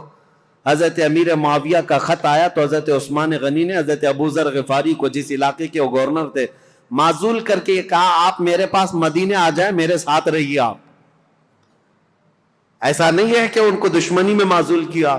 اور حضرت ابو ذر غفاری کو معزول کر کے اپنے پاس بلایا تو ایسا نہیں ہے کہ ان کے ساتھ بدسلوکی کی گئی، بلکہ حضرت ابو ذر غفاری کو حضرت عثمان نے کہا جب تک آپ مدینے میں رہیں گے آپ کی کفالت میرے ذمہ ہے، جتنا خرچہ جو کچھ بھی لگتا رہے گا وہ آپ میرے سے لیں گے. وہ حضرت ابو ذر غفاری کھڑے ہوئے کہا یہ بندہ کسی کا محتاج نہیں ہے، نہ حضرت عثمان غنی سے ایک روپیہ لیا، ایک سکہ لیا، کچھ نہیں. مدینے کے باہر ربضہ ایک علاقہ تھا، ویران جگہ تھی، وہاں کوئی نہیں رہتا تھا، تنہا پوری زندگی وہاں پر آپ نے بسر کر لی. ان کی بیوی ذات تھی، روایت میں موجود ہے جب ان کا انتقال ہوا تو ان کی بیوی چوراہے پر آ کر کھڑے ہو کر اعلان کرتی تھی کہ کوئی آ جائے، میرے شوہر کا انتقال ہوا، جنازہ اٹھانا ہے. جنازہ اٹھانے کے لیے وہ اعلان کرتی رہی. اس طرح کی زندگی گزار کر چلے گئے حضرت ابو ذر غفاری. تو وہ تو نہایت سادہ مزاج تھے. حضرت عثمان غنی نے ان کو اگر گورنری سے معزول کیا تھا تو صرف اس لیے، باقی ان کو کوئی اس طرح کی بدسلوکی کرنا یا ان کے ساتھ برا سلوک کرنا قطعاً مقصد نہیں تھا. اور کچھ صحابہ کے بعد حضرت عمرو بن عاص، یہ مصر کے فاتح ہیں، مصر فتح کرنے والے، ان کو کیوں آپ نے معزول کیا؟ اس کی وجہ یہ ہے کہ مصر کی آمدنی اچھی خاصی تھی، حضرت عمرو بن عاص اس پر توجہ نہیں دیتے تھے. حضرت عثمان غنی نے لکھ کر کے بھیجا کہ مصر کی آمدنی بڑھتی جا رہی ہے، آپ اس میں اضافہ کریں. حضرت عمرو بن عاص اس پر توجہ نہیں دیتے تو آپ نے ان کو ہٹایا. عبداللہ بن ابی سرح ایک دوسرے وہاں پر صحابی تھے، ان کو مصر کی گورنری دی. اور حالانکہ دو علاقوں میں رہنے کی وجہ سے عمرو بن عاص اور عبداللہ بن ابی سرح کے درمیان کچھ نہ کچھ باتیں چلتی رہتی تھی. لوگ یہ کہتے تھے کہ دونوں کی بنتی نہیں, کچھ معاملات رہے ہوں گے. تو عبداللہ بن ابی سرح کو حضرت عثمان غنی نے مصر کا والی گورنر بنایا. انہوں نے 1 سال میں پورے مصر کی آمدنی کو ڈبل کر کے دکھایا. تو حضرت عثمان غنی کا فیصلہ برحق تھا. اس میں کسی کے بھی ساتھ حضرت عثمان غنی نے ناانصافی نہیں کی, لیکن دشمنان اسلام یہ لسٹ لے کر کے گھومتے ہیں کہ یہ بڑے بڑے صحابہ کو انہوں نے معزول کر دیا اور ان کی جگہ پر اپنے رشتہ داروں کو بٹھایا. حالانکہ عبداللہ بن ابی سرح جن کو گورنر بنایا تھا مصر کا, یہ حضرت عثمان غنی کا رشتہ دار تھے, لیکن چند سال نہیں گزرے ہوں گے حضرت عثمان نے ان کو بھی گورنری سے ہٹایا. یہ معاملات پیش آتے رہے. اب ایک فتنہ جنم لیتا ہے. اب میں آپ کو بتاؤں تاریخ کی وہ سچائیاں, بلکہ وہ کڑوی حقیقت جس سے آج تک پوری دنیا جوجھ رہی ہے مسلمانوں کی. آج تک پوری کائنات میں جتنے بھی مسلمان ہیں, یہ فرقے جو پیدا ہوئے, اس کی بنیاد کہاں سے شروع ہوئی؟ کس نے یہ بیج بویا تھا مسلمانوں کے بیچ؟ یہ فرقے کیسے پیدا ہو گئے؟ اتنی جماعتیں کیسے ہو گئی؟ یہ تاریخ آج سننا آپ کے لیے بہت ضروری ہے. حضرت عثمان غنی کے دور میں جو لوگ اسلام میں آئے تھے, میں کہہ رہا ہوں کہ یہ ضروری نہیں کہ سب کے سب مخلص اخلاص کے ساتھ آئے ہوں. کچھ تو ایسے ہی در پردہ تھے, منافقین بھی تھے. جب رسول اللہ کے زمانے میں تھے تو ان کے زمانے میں کیوں نہیں؟ ایک شخص ایسا ہے ایران کا رہنے والا. ایرانی لوگوں کو اس زمانے میں سخت خلش تھی عربوں سے. میں نے بتایا عربوں کی دشمنی تھی ان کے ساتھ. جب کسرا کی حکومت چلتی تھی تو ایرانیوں کی عربوں سے نہیں جمتی تھی, برسوں کی دشمنی ہے. عرب کا کوئی شخص ایران میں آ بھی جاتا تو اس کے کندھے کاٹ جاتے تھے. یہ بادشاہ, ایک کا نام ہی ذوالأکتاف تھا جو کندھے کاٹنے میں مشہور تھا عربوں کے. اور ایرانی اگر عربوں کے پاس آتے تو ایسا نہیں ہے کہ عرب انہیں چھوڑ دیتے تھے, عرب بھی جو ہے ان کے ساتھ بھرپور مقابلہ کرتے تھے. تو یہ دشمنی کے بعد جب اسلام آ گیا تو ظاہر سی بات ہے ایران میں اب مسلمان تھے, لیکن وہ عربوں کی حکومت کے نیچے تھے. حکومت کون کر رہا تھا ان کے اوپر؟ عرب کر رہے تھے. اور اسی ایران کے رہنے والے ایک باشندے کی بات تاریخ میں نے اس سے قبل بھی بیان کیا, لیکن آج بھی نوجوانوں بہت توجہ سے سننا اور تاریخ کا یہ نام ہمیشہ یاد رکھ لینا. عبداللہ بن سبا, ایک یہودی شخص, یہودی بھی اسلام میں آئے ہیں, عیسائی بھی آئے. یہودی تھا, یہ اسلام لایا. عبداللہ بن سبا, یاد رکھو عبداللہ بن سبا, یہ اسلام لایا. اور اسلام لانے کے بعد یہ مسلمانوں کی جماعت میں آیا, لیکن پکا مسلمان نہیں تھا, یہ یہودی ہی تھا. اس نے دیکھا کہ ان عربوں کی حکومت پوری دنیا میں پھیلتی جا رہی ہے. انہوں نے ایران کو فتح کر لیا, شام کو فتح کر لیا, روم کو فتح کر لیا. دل کے اندر جو کڑن تھی اور اس کا بدلہ لینے کے لیے ہمیشہ اس بات کے اندر انتظار میں رہتا تھا کہ کوئی کمی ان کی نظر آ جائے جس کو لے کر کے مسلمانوں میں ہم جماعتیں بنا دیں. تو عبداللہ بن سبا یہ وہ پہلا شخص ہے جو اسلام میں فتنہ انگیزی شروع کرنے کے لیے کیا کیا, حضرت عثمان غنی کی کمیاں گنانا شروع کیا جماعتوں میں جا جا کر کے. اس کی فتنہ انگیزیاں جب بصرہ میں پہنچی, بصرہ ایک شہر ہے عراق کا, تو حضرت مغیرہ بن شعبہ وہاں پر موجود تھے.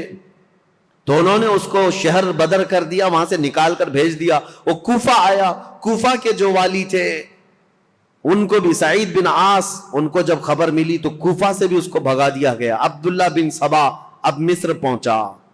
مصر آنے کے بعد مصر کے نئے جو لوگ اسلام میں آئے تھے ان کے دلوں میں یہ بات ڈالنا شروع کیا کہ عثمان جو ہے ایک کمزور خلیفہ ہیں اور صرف رشتہ داروں کا خیال کرتے ہیں. اپنے رشتہ داروں کے لیے وہ بہت زیادہ پیسہ بھی دے دیتے ہیں, نذرانے بھی دیتے ہیں, جبکہ حضرت عثمان غنی اپنے رشتہ داروں کو جو مال دیتے تھے وہ بیت المال سے نہیں, وہ اپنے جیب خاص سے دیتے تھے. ان کا مال ہی اتنا تھا, وہ دیتے تھے, نوازتے تھے. اب میں آپ کو بتاؤں عبداللہ بن سبا کا یہ فتنہ اثر کرنے لگ گیا لوگوں میں, مسلمانوں میں یہ بات آنے لگ گئی اپنے خلیفہ کے متعلق. اب انقلاب انقلاب نام سے کچھ نعرے شروع ہو گئے. کہاں پر؟ کوفہ میں انقلاب کے نام سے نعرے شروع ہوئے. حضرت سعید بن عاص ایک صحابی ہیں، وہ کوفہ کے گورنر تھے. انہوں نے دیکھا یہ کوفہ میں کیا ہو رہا ہے، لوگ روزانہ جیسے پلے کارڈ لے کر کے اتر جاتے ہیں. اس زمانے میں وہ احتجاج کرتے رہتے تھے کہ ہم کو ایک نئی چیز چاہیے، تبدیلی چاہیے، انقلاب چاہیے.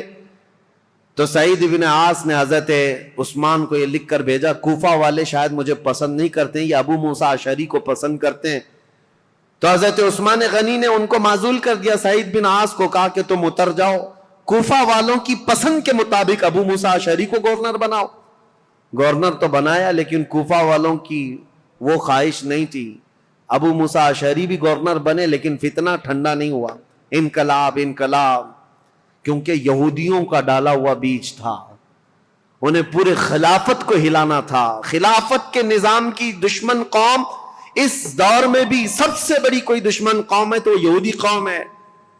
میں آپ کو بتاؤں، مولانا محمد علی جوہر، مولانا شوکت علی، یہ آزادی کے موقع کے جو مشہور نام ہے، آپ کو پتا ہوگا. ان کی کتاب میں ایک بات انہوں نے لکھی ہے، وہ خلافت جب ختم ہو رہی تھی، ترکی کی خلافت عثمانیہ، اگرچہ نام سے خلافت قائم رہی، اور جب وہ ختم ہو رہی تھی تو یہ بیچارے دوڑ رہے تھے، بھاگ رہے تھے کہ نہیں، خلافت کو قائم کرنا ہے کسی نہ کسی کو.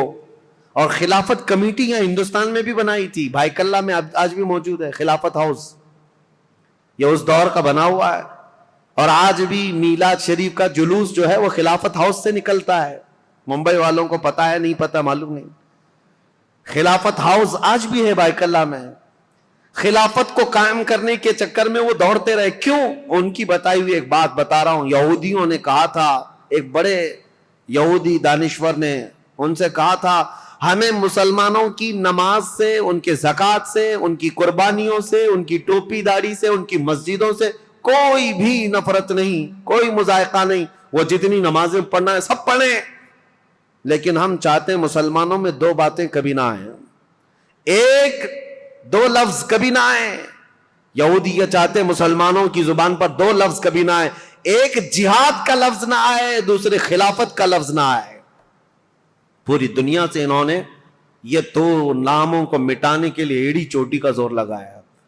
یہودی آج سے نہیں، عبداللہ بن سبا کے زمانے سے. عبداللہ بن سبا یہ وہ فتنہ ہے جو خلافت کو ہلانے کے لیے آیا تھا. پوری خلافت کو وہ مدینہ طیبہ کی درہم برہم کرنا چاہتا تھا. اس کے لیے وہ فیلڈ بنانا شروع کیا. اور آپ کو پتا ہے اسی طرح کا یہودی تھا لارنس آف عربیہ جس کو کہتے ہیں، جس نے خلافت عثمانیہ کو ہمیشہ کے لیے اس دنیا سے ختم کیا ہے. عربوں کو اٹھایا ترکیوں کے خلاف، اور پورے عرب میں ایک ایسا فتنہ مچایا. لارنس آف عربیہ جو انگلینڈ کا باشندہ، وہ عربی اتنی اچھی بولتا تھا کہ جو اصل عرب ہے وہ نہیں بول پاتے تھے. اور عربوں میں رہ کر کے ان کے مزاج میں یہ بات ڈالا تھا کہ تم عرب ہو اور ترکی تم پر آ کر حکومت کرتے ہیں. بغاوت ایسی کی تھی کہ ترکیوں کے خلاف عرب کی لڑائی چلی 1920 سے لے کر 1930 تک، اور ترکی عرب کا پورا علاقہ چھوڑ کر چلے گئے. اور اس کے بعد یہ سعودی عرب قائم ہوا ہے. سعودی نام ہی نہیں تھا، عرب شریف ہے. حجاز تھا، نجد تھا، اور اصل عرب یمن کہلایا جاتا تھا. سب ڈیوائیڈ ہو گئے، ترکی چلے گئے. اس ڈیوائیڈیشن میں بھی سب سے بڑا رول یہودیوں کا تھا. اور یہ یہودی فتنہ حضرت عثمان غنی کے زمانے میں شروع ہوا ہے. اسی لیے تاریخ بتانا مجھے بہت ضروری ہے. عبداللہ بن سبا نے کیا کرنا شروع کیا؟ مصر کے لوگوں میں، کوفہ کے لوگوں میں، بصرہ کے لوگوں میں یہ بات ڈالنی شروع کی کہ خلافت کے زیادہ حقدار تو حضرت علی ہیں، اہل بیت ہیں، رسول اللہ کے گھر والے ہیں. اہل بیت کی محبت کے نام پر وہ ایک ایسا فتنہ لوگوں میں شروع کیا، جبکہ اسے نہ اہل بیت سے محبت تھی، نہ صحابہ سے محبت تھی. وہ تو اسلام لایا ہی تھا بظاہر دکھانے کے لیے، اصلی وہ تو یہودی تھا. لیکن اس کو کہتے ہیں سبائی فتنہ. عبداللہ بن سبا ہے تو سبائی فتنہ. اس سبائی فتنے کا اثر تو اس زمانے کے بڑے بڑے مسلمانوں میں ہو گیا تھا. تابعین میں کچھ صحابہ بھی سوچنے لگ گئے تھے کیا ہو رہا ہے، ایسے حالات پیدا کر دیا. اب سنی حضرت عثمان غنی رضی اللہ تعالیٰ عنہ کے دور کا آخری حصہ تھا. فتوحات اسلامیہ 6 سال تک تو چلتی رہی، لیکن آخری جو 6 سال ہیں وہ فتنوں میں ہی گئے. ایسے فتنے کہ کبھی انقلاب کے نام پر وہاں جماعت کھڑی ہو رہی، کبھی انقلاب کے نام پر یہاں، اور حتیٰ کہ یہ لوگ مطالبہ کرنا بھی شروع کر دیے کہ عثمان بن عفان کو کرسی سے ہٹایا جائے. لیکن مدینے میں جو صحابہ تھے وہ اس کے سخت خلاف تھے، کسی کو آواز اٹھانے نہیں دیتے تھے. مدینے میں جو صحابہ اکابر صحابہ تھے وہ جانتے تھے خلافت کو ہلانے کا مطلب ہے پورے خطہ اسلام کو ہلا دینا. پھر جو علاقے مسلمانوں کے زیر نگیں آئے ہیں وہ سب کے سب پھر واپس چلے جائیں گے. رعب و دبدبہ پورے خطوں پر ایسا قائم تھا خلیفہ وقت کا، کسی کی مجال نہیں ہوتی تھی. تو خلافت کو ہلانا مطلب اتنے بڑے خطے کو، کہاں نیشاپور، سمرقند، بخارا، قبرص، ترکی اور افریقہ کی سرزمین تک جو خلافت کا دائرہ پھیلا ہے، ایک ہی خلیفہ ہے اور ایک پلر کو ہلانے کا مطلب سمجھتے ہیں. صحابہ جو مدینے کے تھے وہ اس باریکی کو سمجھتے تھے، لیکن جو نئے آئے ہوئے تھے، جوان لوگ تھے، یہ جوش میں اڑے جا رہے تھے، اڑے جا رہے تھے. اور اس کے بعد یہ فتنہ ابھرتا ہوا یہاں تک پہنچا کہ مصر میں عبداللہ بن ابی سرح، جس کے بارے میں بتا رہا ہوں، یہ حضرت عثمان غنی رضی اللہ تعالیٰ عنہ کا رشتہ دار بھی تھا. اس کے خلاف مصر کے بہت سارے لوگوں نے شکایتیں کی کہ یہ بہت سختی کرتا ہے، ایسا ہے، فلاں ہے. بہت ساری شکایتیں آتی رہیں. حضرت عثمان غنی رضی اللہ تعالیٰ عنہ اس وقت ان شکایتوں کی طرف نظر نہیں فرماتے تھے. یہاں تک کہ ایک بار حضرت محمد بن ابو بکر، اب سنی حضرت عثمان غنی رضی اللہ تعالیٰ عنہ کے دور کا یہ سب سے کڑوا واقعہ ہے، بہت کڑوا واقعہ. لوگ سنتے ہیں کربلا کی شہادت اور کربلا میں ہونے والے حالات، لیکن حضرت عثمان غنی کے آخری دور کا یہ واقعہ بہت ہی دردناک ہے. حضرت محمد بن ابو بکر جو صدیق اکبر کے بیٹے ہیں، یہ اور کئی صحابہ آئے مدینہ طیبہ میں. عبداللہ بن ابی سرح نے کیا کیا تھا، جتنے لوگ حضرت عثمان غنی کے پاس اس کی شکایت لے کر گئے تھے، حضرت عثمان غنی نے ڈانٹ ڈپٹ لگائی تھی ایک خط میں عبداللہ بن ابی سرح کو کہ تو اس طرح سے کر رہا ہے، توبہ کر، باز آ جا، لوگوں کے حقوق پر دست درازی نہ کر. یہ سب جو ڈانٹ لگائی تھی عبداللہ بن ابی سرح نے کیا کیا، جتنے لوگ مدینے گئے تھے سب کا قتل کروا دیا. جو حضرت عثمان غنی کے پاس شکایت لے کر کے گئے تھے، واپس آنے کے بعد ان کا قتل کروا دیا. بڑا معاملہ تھا. اس معاملے کو لے کر صحابہ آئے مسجد نبوی شریف میں. صحابہ کے درمیان یہ باتیں ہونے لگی کہ اس عبداللہ بن ابی سرح کا کیا کیا جائے. تو حضرت علی کے پاس یہ بات آئی تو حضرت علی نے کہا بالکل یہ قتل کا قصاص کا مقدمہ لے کر کے آئے ہیں. عبداللہ بن ابی سرح کو صرف معزول نہیں، اس کو قتل کرنا چاہیے. اتنے لوگوں کا قتل کیسے کیا؟ صرف شکایت کرنے کی بنیاد پر. اور دیگر صحابہ جو بڑے بڑے صحابہ، حضرت طلحہ، حضرت زبیر، یہ بہت سختی کے ساتھ حضرت عثمان سے بات کرنے لگے. حضرت سعد بن ابی وقاص گئے، انہوں نے بھی، حضرت عمرو بن عاص نے بھی، یہ بڑے اکابر صحابہ تھے، حضرت عثمان سے مطالبہ کرنے لگے کہ اتنے لوگوں کے قاتل کو آپ مصر کا گورنر کیسے بنا سکتے ہیں؟ حضرت عثمان غنی نے سب کی بات سنی اور آپ کے اوپر یہ بار بار دباؤ ڈالا جاتا تھا، وہ آپ کا رشتہ دار ہے، اس کی وجہ سے آپ اسے معزول نہیں کرتے، بنو امیہ کا ہے اس لیے آپ اس کے گورنری سے نہیں ہٹاتے. حضرت عثمان غنی نے کہا سارے صحابہ کے اوپر میں چھوڑ دیتا ہوں، آپ جس کو مناسب سمجھے اس کو گورنر بنائیں، میں خط لکھ دیتا ہوں. تو جو صحابہ تھے انہوں نے حضرت محمد بن ابو بکر کو کہا کہ ان کو نیا گورنر بنایا جائے اور عبداللہ بن ابی سرح کو مصر کی گورنری سے ہٹا دیا جائے. حضرت عثمان غنی نے لیٹر دے دیا، کہا کہ جاؤ عبداللہ بن ابی سرح کو ابھی کے ابھی معزول کر دینا اور اسے ادھر بھیج دینا، اور آپ آج سے مصر کے والی اور گورنر بن جائیں. حضرت محمد بن ابو بکر جب جانے لگے تو انصار اور مہاجرین صحابہ کی ایک جماعت بھی آپ کے ساتھ جا رہی تھی کہ مصر کے حالات دیکھیں یہ امپلیمنٹ ہوتا ہے یا نہیں، اور مصر کے لوگوں کو سمجھائیں جو ابھی ابھی انقلاب نام سے اٹھے ہوئے ہیں. جن کو بلوائی کہتے ہیں وہ کسی کے سمجھ میں بھی نہیں آتا. آج تک یہ ایجپشن ویسے ہی ہیں, ان کی کھوپڑی ہٹی رہتی ہے. یہ فرعونوں کے دور کے لوگ ہیں, فرعون ان کو ڈنڈے سے سیدھا کرتا رہا ہے. آج تک ایسی سخت قسم کی طبیعت رکھنے والے لوگ ہیں. ان کو سمجھانے کے لیے انصار اور مہاجرین صحابہ کی ایک پوری جماعت گئی. آپ سنیے ہوا کیا. حضرت عثمان غنی رضی اللہ تعالیٰ عنہ کے گھر میں پلتا تھا مروان بن حکم نام سے. یہ مروان بنو امیہ کا ایک شخص ہے, حضرت عثمان غنی کے خاندان میں رشتہ دار میں, لیکن صحیح آدمی نہیں تھا, عیاش طبیعت کا. مروان بن حکم حضرت عثمان غنی کے گھر پر رہتا تھا. یہ صحیح آدمی نہیں تھا, یہ ذہن میں رکھ لیں آپ. اس نے کیا حرکت کی, کتنی بڑی حرکت کی, پوری تاریخ میں یہ چیز موجود ہے. ایک طرف عبداللہ بن سبا نے فتنہ مچا دیا تھا پوری جگہ پر, لوگوں میں ورغلا دیا تھا اور نئی جماعت پیدا کرنے کے فراق میں تھا. اور اس کے بعد ادھر مروان بن حکم اور بنو امیہ کی کچھ حرکتیں ایسی, ادھر عبداللہ بن سرا مصر میں فتنہ, قتل کر دیا. حضرت عثمان غنی کے خاندان پر بڑے الزامات آ رہے تھے, لیکن صحابہ جانتے تھے عثمان بن عفان کی طہارت کیا ہے, ان کی پاکیزگی کیا ہے, ان کے اخلاق کیا ہے. اسی لیے سب سے پہلے میں نے ان کی فضیلتیں آپ کے سامنے رکھی تاکہ کسی کے ذہن میں یہ بات نہ آنے پائے حضرت عثمان غنی کیا ایسا کرتے تھے ویسا کرتے. پہلے سب سے پہلے میں نے آپ کو ان کے فضائل سنائے, کسی ذہن میں شک و شبہ بھی نہ آئے. وہ رسول اللہ کے داماد ہیں, میرے آقا کے انتخاب ہیں, سابقون الاولون میں سے ہیں. حضور نے ان کے متعلق فرمایا عثمان کو اب اس کے بعد کوئی عمل نقصان نہیں پہنچا سکتا.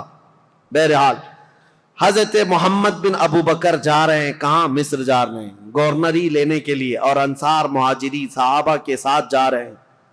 ابھی 2-3 منزلیں طے کیے ہوئے تھے کہ ایک حبشی غلام کو اونٹنی پر بہت تیز رفتار دوڑتے ہوئے انہوں نے دیکھا. یہ انصار مہاجرین صحابہ کی جماعت دیکھا, وہ مشکوک لگ رہا تھا, یا تو وہ کسی کا قاصد تھا یا تو کسی کا بھاگا ہوا غلام تھا. صحابہ نے اسے پکڑ لیا, پوچھا کہاں جا رہے ہو؟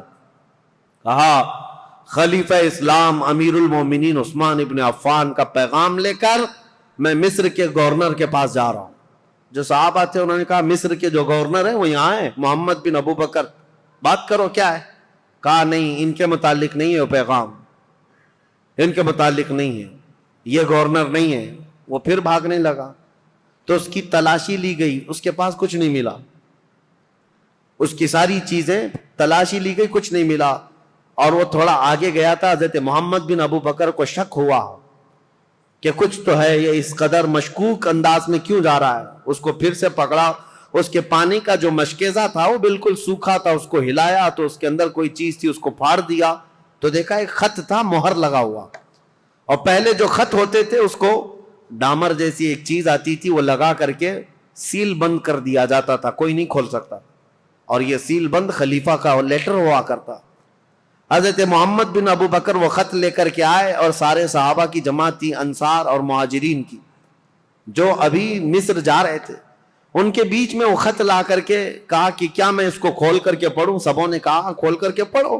حضرت عثمان غنی سے ملاقات کیے ہوئے ابھی 1-2 دن ہوئے اور اتنی جلدی کوئی پیغام آیا. کھول کر کے جب خط پڑھا اس میں لکھا ہوا تھا عبداللہ بن ابی سرح کے نام, خلیفہ اسلام امیر المومنین عثمان بن عفان کی طرف سے یہ خط ہے کہ اے عبداللہ بن ابی سرح, جیسے ہی محمد بن ابو بکر مصر آئے تو اسے قتل کر دینا, اور جو لوگ تیری شکایت لے کر کے آئے تھے ان کو کسی ہیلے بہانے سے مار دینا, ختم کر دینا. اور مدینے سے ایک جماعت جا رہی ہے, ان کو ادھر ادھر منتشر کر دینا, اور تم اپنی گورنری پر برقرار رہنا. فقط سلام کے بعد حضرت عثمان بن عفان کی مہر لگی ہوئی ہے. یہ کتنا بڑا واقعہ ہے, حضرت عثمان غنی کی مہر لگی ہوئی ہے. اب ظاہر سی بات ہے اس جگہ جو بھی ہوگا وہ آپے سے باہر ہوگا. حضرت محمد بن ابو بکر انہوں نے دیکھا یہ لیٹر میرے قتل کا, ایک طرف خلیفہ نے مجھے گورنر بنا کر بھیجا, دوسری طرف عبداللہ بن ابی سرح اپنے رشتہ دار کو یہ لکھ کر بھیج رہے ہیں کہ میں جیسے آؤں گا قتل کر دیا جائے مجھے. وہ آپے سے باہر تھے. سارے صحابہ انصار مہاجرین وہ سب برہم ہو گئے, سخت نالاؤں. یہ جماعت واپس لوٹ آئی مدینے آئے مدینے آنے کے بعد سیدھے مسجد نبوی شریف میں آئے. حضرت علی ابن ابی طالب کرم اللہ وجہہ الکریم، حضرت طلحہ، حضرت زبیر، حضرت عبد الرحمن، بڑے بڑے صحابہ موجود تھے. ان سب صحابہ کے پاس لا کر یہ خط رکھا گیا کہ اس خط میں ایسے ایسے معاملات لکھے گئے ہیں. سب صحابہ نے کہا یہ نہایت ہی بہت ہی گری ہوئی حرکت ہے، ایسا ہونا ہی نہیں چاہیے، ایسا کیسے کیا جا سکتا ہے. تو پھر حضرت علی رضی اللہ تعالیٰ عنہ نے کہا اس مسئلے کو امیر المومنین سے ہی پوچھا جائے. تو خط لے کر حضرت علی آئے، آپ کے ساتھ 6 صحابہ اور بھی تھے. حضرت عثمان غنی، یہ آپ کو میں بتا رہا ہوں 70 سال کے بعد تو وہ خلافت پر بیٹھے تھے اور تقریباً آپ کی عمر ابھی 80 سال کے قریب ہو رہی تھی. اس وقت آپ تو مکمل عبادت میں لگے رہتے تھے. حضرت عثمان کے پاس آئے، حضرت علی نے یہ خط دکھایا. وہ غلام کو بھی پکڑ کر کے لائے تھے، وہ اونٹنی بھی ساتھ تھی. حضرت عثمان سے کہا یہ غلام آپ کا ہے؟ حضرت عثمان نے کہا یہ غلام میرا ہے. کہا اونٹنی؟ کہا یہ بھی میری. اس کے بعد مہر دکھائی، کہا یہ آپ کی مہر ہے؟ کہا میری مہر ہے. کہا یہ خط پڑھ کر کے سنا، یہ خط کیا ہے؟ حضرت عثمان غنی نے خط سنا. اس کے بعد کہا اللہ رب العزت کی وحدانیت کی قسم، ان میں سے ایک حرف بھی میرا لکھا ہوا نہیں ہے، میں اس سے بری ہوں. حضرت علی فوراً اٹھ گئے، کہا صحابہ سے آج تک ہم نے عثمان کو قسم کھاتے ہوئے نہیں سنا تھا. ان کی پاکیزگی، ان کی طہارت ایسی تھی کہ ان کو قسم کھانے کی ضرورت نہیں پیش آئی. تو کہا کہ عثمان بن عفان اگر حلف اٹھا چکے، قسم کھا چکے ہیں، تو یہ خط ان کا ہو ہی نہیں سکتا. حضرت طلحہ، حضرت زبیر تھے، انہوں نے کہا ٹھیک ہے، ہم نے تسلیم کر لیا، داماد رسول امیر المومنین سے آج تک ہم نے جھوٹ سنا نہیں ہے، آپ اس پر بھی جھوٹ نہیں بول رہے ہیں، لیکن مسئلہ یہ ہے کہ یہ تو معلوم کریں کہ یہ ہے کس کا. اس خط نے پورا فتنہ مچا دیا ہے. محمد بن ابو بکر ماننے کو تیار نہیں ہے. اب یہ خبر مصر بھی پہنچ گئی، اور مصر کے جو بلوائی تھے عبداللہ بن ابی سرح سے جو پریشان تھے، وہ سب کی سب جماعت بنا کر مدینے آ گئے، مدینے میں داخل ہو گئے. حضرت طلحہ اور حضرت زبیر نے جب تحقیقات کی تو پتہ چلا حضرت عثمان کے گھر میں رہنے والا مروان، یہ اس کی حرکت تھی. اس نے حضرت عثمان غنی کی مہر چرائی تھی اور خط چرا کر کے اس پر لکھا اور حضرت عثمان کی مہر لگائی. ان کی اونٹنی لیا، ان کا غلام بھیجا اور اس کو یہ کہہ کر بھیجا امیر المومنین کا حکم ہے مصر کے گورنر لے جاؤ. لیکن بیچ میں پکڑا گیا اور راز فاش ہو گیا. جیسے ہی پتا چلا مروان چھپ گیا. اب مسئلہ یہ تھا کہ حضرت طلحہ، حضرت زبیر اور بڑے صحابہ نے کہا عثمان ابن عفان سے، کہا اس نے اتنی بڑی حرکت کی ہے لہذا مروان کو آپ ہمارے حوالے کر دیں. حضرت عثمان رشتہ داروں کے لیے بڑے نرم بھی تھے. آپ کو پتا تھا اگر مروان کو ان کے حوالے کیا جائے تو قتل ہو جائے گا، مار دیا جائے گا. حضرت عثمان غنی نے مروان کو ان کے حوالے نہیں کیا. بس یہی بات تھی جو بہت بڑا فتنہ لاحق ہو گیا. حضرت علی کرم اللہ وجہہ الکریم نے بھی سارے صحابہ سے کہا حضرت عثمان غنی اگر مروان کو آپ کے حوالے نہیں کرنا چاہتے تو سب کے سب چلے جائیں، اس لیے کہ سزا دینے کا حق خلیفہ وقت کو ہے. عثمان ابن عفان سزا دیں گے. حضرت علی اس میں حق بجانب تھے، لیکن حضرت علی کرم اللہ وجہہ الکریم نے بھی حضرت عثمان غنی سے کہا تھا کہ اس مسئلے کو جتنی جلدی آپ فرو کریں گے، ٹھنڈا کریں گے، اتنی جلدی ہم سب کے لیے امان ہے، ورنہ فتنہ بہت بڑھ چکا ہے. اب حضرت عثمان غنی رضی اللہ تعالیٰ عنہ سے جب صحابہ نکل گئے تو یہ مصر کے جتنے بلوائی تھے یہ سب کے سب حضرت عثمان غنی کے گھر کے اطراف محاصرہ کر لیے. اور حضرت عثمان غنی کے گھر کے اطراف کیوں کھڑے تھے صحابہ پوچھتے تو یہ کہتے مروان ان کے گھر میں چھپا ہوا ہے، جب بھی نکلے گا ہم اسے ماریں گے، ہم خلیفہ وقت کے خلاف نہیں ہیں، مروان کو ہمارے حوالے کرے. حالانکہ مروان کب کے ان کے گھر سے بھاگ کر ملک شام جا چکا تھا، حضرت عثمان کے گھر میں تھا بھی نہیں. لیکن یہ بلوائی اسی انتظار میں کہ مروان گھر کے اندر ہے محاصرہ کر کے رکھا. کتنے دن؟ 40 دن تک چلا تھا یہ محاصرہ، اور حضرت عثمان غنی پر ایک دانہ پانی بھی اندر جانے نہیں دیتے تھے. سیدہ ام المومنین حضرت حفصہ حضور کی زوجہ ہے، وہ پانی کا مشکیزہ لے کر حضرت عثمان غنی کے پاس جا رہی تھیں پانی پلانے کے لیے. ان کے خچر پر جو مشکیزہ رکھا تھا ان بلوائیوں نے تیر مار مار کر کے مشکیزہ پھوڑ دیا اور پورا پانی بہا دیا. ام المومنین کو تک حضرت عثمان کے گھر جانے نہیں دیا، حضرت عائشہ صدیقہ کو تک جانے نہیں دیا. یہ نئے آئے ہوئے لوگ تھے اسلام میں سب، یہ بلوائی. ایک دن حضرت عثمان غنی چھت پر کھڑے ہوئے اور پوچھا لوگوں سے، کیا ہے لوگوں، کیا تم میں علی بن ابی طالب ہیں؟ لوگوں نے کہا نہیں ہے. کہا تم میں سعد بن ابی وقاص ہے؟ لوگوں نے کہا نہیں ہے. کہا طلحہ یا زبیر ہیں؟ کہا نہیں ہے. حضرت عثمان نے چھت سے پکار کر کہا، کیا میری بات علی بن ابی طالب تک کوئی پہنچا سکتا ہے؟ کہا کہ کیا بات ہے؟ کہا علی بن ابی طالب سے یہ کہہ دو کہ عثمان بن عفان پچھلے 4-5 دن سے پانی کا ایک گھونٹ بھی نہیں پیا ہے. خبر ملی مولا علی کرم اللہ وجہہ الکریم کو. حضرت علی رضی اللہ تعالیٰ عنہ نے اپنے دونوں شہزادوں کو لے کر حضرت حسن اور حضرت امام حسین کو پانی کے مشکیزے بھرے اور چند جوانوں کو لے کر حضرت عثمان کے گھر پہنچ گئے اور پانی پہنچایا. یہ صرف اور صرف یہی پانی تھا حضرت عثمان کے گھر جو پہنچا، آخری پانی تھا جو حضرت علی بن ابی طالب کی طرف سے آیا تھا.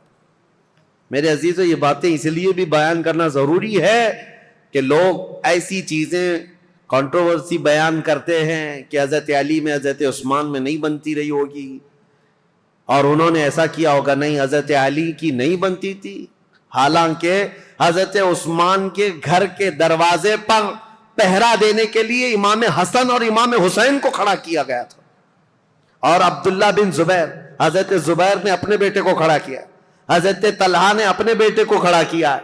بڑے بڑے صحابہ نے اپنے اپنے بیٹوں کو حضرت عثمان کے گھر کے دروازے پر کھڑا کیا ہے، اور یہ تنبیہ کی تھی یہ بلوائی مصر کے کہیں رات کے وقت یا کہیں انجانے میں عثمان بن عفان کے گھر میں داخل نہ ہو جائیں اور کہیں ان کو نقصان نہ پہنچائیں.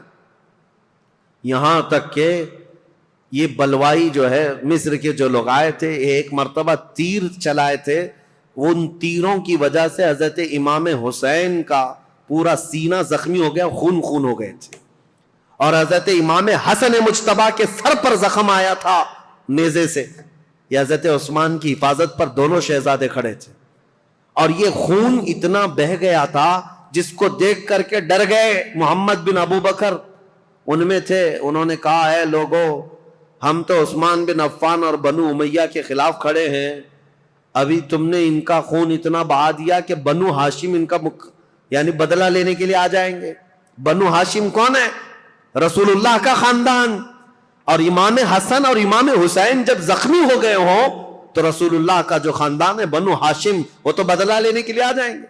محمد بن ابو بکر نے کہا، معاملہ سب الٹ جائے گا، عثمان بن عفان کو کوئی دیکھے گا ہی نہیں، حسن اور حسین جو زخمی ہوئے اس کا بدلہ لینے کے لیے قوم ہم پر ٹوٹ پڑے گی، اس لیے اس کام کو جلدی کر دو. محمد بن ابو بکر اور چند لوگ چھت پھلان کر کے حضرت عثمان غنی کے گھر کے اوپر سے اندر داخل ہوئے. اس وقت سیدنا عثمان بن عفان قرآن کی تلاوت کر رہے تھے، قرآن پڑھ رہے تھے، اور رسول کریم صلی اللہ تعالی علیہ وسلم کو ایک دن پہلے خواب میں دیکھا تھا. نبی پاک صلی اللہ تعالی علیہ وسلم کو خواب میں دیکھ کر پھوٹ کر رونے لگے. حضرت عثمان کہا، یا رسول اللہ، وہ قوم جس کو میں نے بیر روما وقف کر دیا تھا جب مدینے میں کسی کے پاس پانی نہیں تھا، میں نے ان کے لیے پانی وقف کیا، آج وہ قوم مجھے پانی نہیں دے رہی. نبی پاک صلی اللہ تعالی علیہ وسلم نے حضرت عثمان سے کہا، کیا ہے عثمان، تھوڑا اور برداشت کر لو، کل میرے ہاتھ سے پانی پیو. حضرت عثمان کہتے ہیں حضور کو خواب میں اتنا دیکھنے کے بعد تسلی ہو گئی. 40 دن کا محاصرہ چلا ہے حضرت عثمان کے ساتھ، 40 دن کا، وہ 40 دن روزے سے گزرے. حضرت عثمان غنی رضی اللہ تعالیٰ عنہ کی یہ سختیاں، اور جب پانی بھی نہیں پہنچتا، کھانا بھی نہیں پہنچتا، اس وقت رسول کریم صلی اللہ تعالیٰ علیہ وسلم کے کئی صحابہ، میں یہ بات میں بتاتا ہوں، محمد بن ابو بکر چھت پھلانگ کر کے آئے تھے، اس سے پہلے کئی صحابہ آئے، حضرت طلحہ آئے، حضرت زبیر آئے، اور دیگر بڑے صحابہ آئے. کہا، امیر المومنین، یہ حالات بڑے سخت ہو گئے، تین باتوں میں سے ایک بات کر لیجیے آپ، یا تو آپ کسی چھپے ہوئے راستے سے ملک شام چلے جائیں، وہاں آپ کی حفاظت ہو سکتی ہے، یا تو پھر مروان کو پکڑوا کر کے اس کو سب کے سامنے سزا دے دیں، معاملہ ٹھنڈا ہو سکتا ہے، یا تو پھر آپ اپنی خلافت سے دستبردار ہو جائیے، خلافت سے آپ ہٹ جائیے۔ حضرت عثمان نے کہا یہ تینوں کام نہیں کر سکتا، مروان میرے پاس نہیں، رہی بات مجھے ملک شام جانے کی بات کر رہے ہو، حضرت عثمان غنی کہتے ہیں میرے جسم کے ٹکڑے ہو جائیں میں رسول اللہ کا مدینہ چھوڑ کر نہیں جا سکتا، میں رسول اللہ کا پڑوسی ہونے کے لیے اپنا وطن مکہ چھوڑ کر یہاں آیا، اپنی جان بچانے کے لیے میرے نبی کا شہر چھوڑ کر نہیں جا سکتا۔ اور رہی بات تیسری، خلافت چھوڑ دیجئے، سنو اس بات کا مجھے شوق نہیں ہے، لیکن میرے آقا صلی اللہ تعالی علیہ وسلم کی حدیث ہے، رسول اللہ نے فرمایا تھا عثمان بن عفان کو ایک جبہ دیا تھا اور اس کے بعد کہا اے عثمان اللہ تمہیں ایک جبہ پہنائے گا اور میری امت اس کو اتارنے کی کوشش کرے گی، لیکن تم موت تک اس جبے کو اتارنا مت۔ حضرت عثمان نے کہا اس جبے سے مراد رسول اللہ نے جو فرمایا تھا وہ خلافت کا جبہ تھا جو اللہ نے مجھے پہنایا، اور میں نے اپنی زندگی میں رسول صادق صلی اللہ علیہ وسلم کی بات سچ ہوتے دیکھا، قوم مجھ سے وہ جبہ اتارنے کی کوشش کر رہی ہے اور میں ابھی تک برقرار ہوں تو صرف رسول اللہ کے فرمان کی وجہ سے، میرے آقا نے فرمایا ہے۔ تو صحابہ نے جب یہ تین باتیں رکھی، حضرت عثمان نے تینوں کا جواب دیا تو سب صحابہ چلے گئے۔ اب وہ 40واں دن تھا جب حضرت عثمان قرآن کی تلاوت کر رہے تھے، حضرت حسن، حضرت امام حسین، حضرت عبداللہ بن زبیر، حضرت طلحہ کے بیٹے، یہ سب دروازوں پر کھڑے تھے، لیکن چھت سے یہ لوگ داخل ہو گئے۔ جیسے ہی آئے، محمد بن ابو بکر کون ہے؟ حضرت ابو بکر صدیق کے بیٹے، ان کے قتل کا فرمان گیا تھا نا، تو ظاہر سی بات ہے ان کو غصہ تھا۔ حضرت عثمان کے خط میں کس کے قتل کا تھا؟ ان کے قتل کا مسئلہ لکھا ہوا تھا۔ عبداللہ بن ابی سرح کو جو خط لکھا گیا تھا مروان نے، وہ محمد بن ابو بکر کے قتل کا تھا۔ تو محمد بن ابو بکر داخل ہوئے اور آتے ہی حضرت عثمان غنی کی داڑھی پکڑ لی، کہا عثمان بن عفان سے، امیر المومنین آپ ایسا کیسے کر سکتے ہیں؟ میرے ساتھ ایسا کیسے کر سکتے ہیں آپ؟ ایک طرف مجھے گورنر بنا کر بھیج رہے تھے اور دوسری طرف اس کو میرے قتل کا لیٹر بھیج رہے تھے۔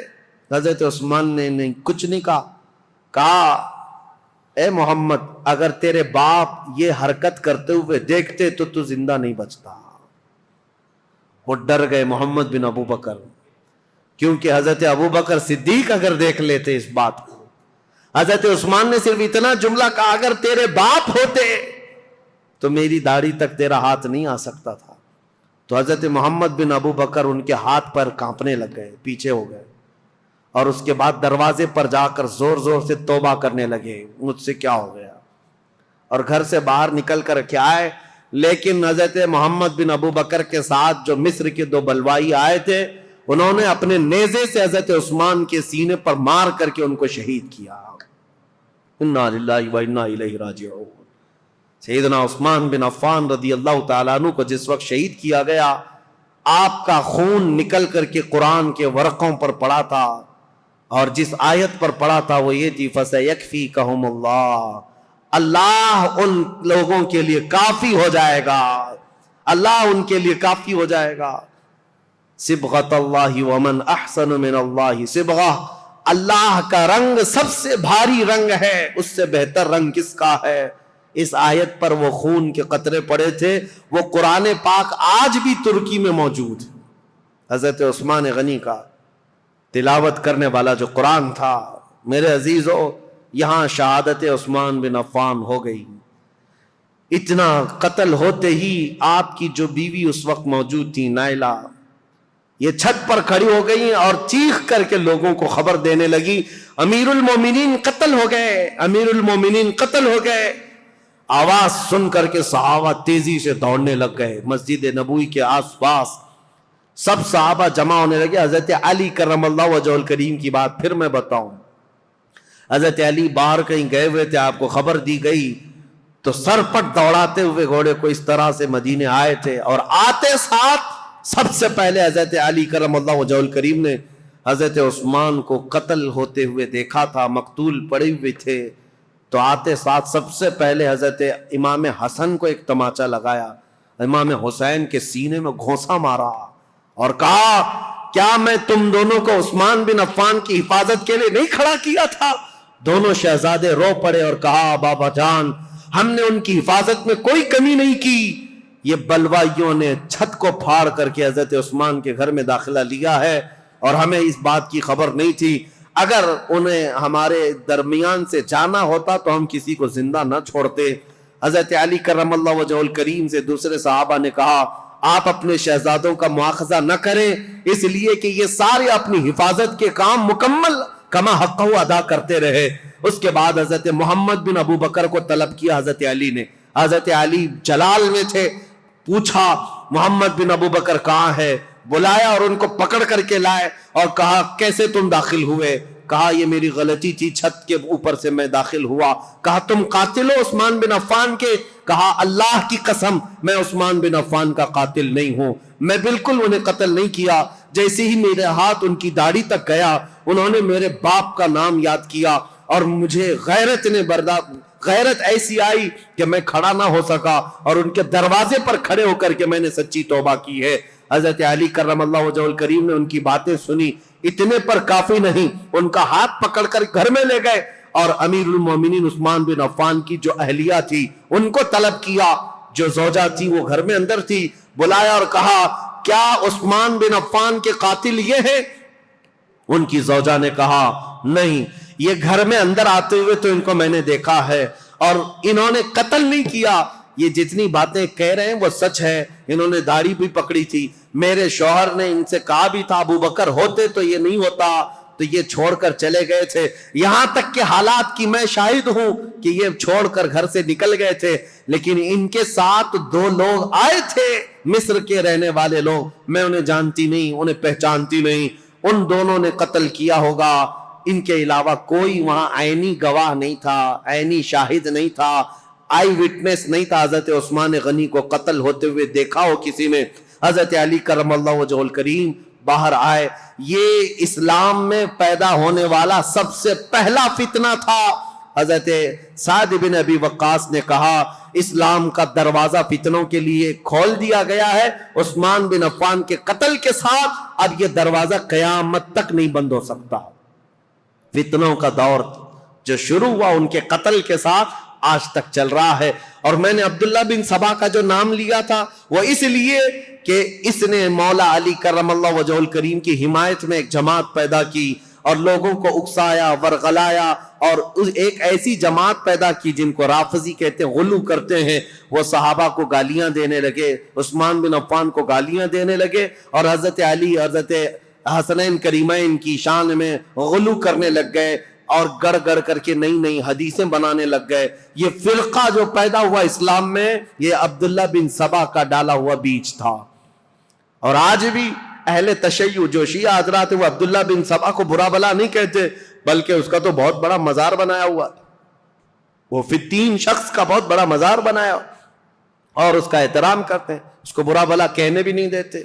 لیکن تاریخ کی سچائیاں یہ ہیں، اسلام میں سب سے پہلے یہ فتنہ لانے والا، مسلمانوں کو بھڑکانے والا، خلیفہ وقت کے خلاف اکسانے والا عبداللہ بن سبا تھا، اور اس کے فتنے کا اثر یہاں تک پہنچا کہ حضرت عثمان بن عفان کا قتل ہو گیا، حضرت عثمان شہید ہو گئے۔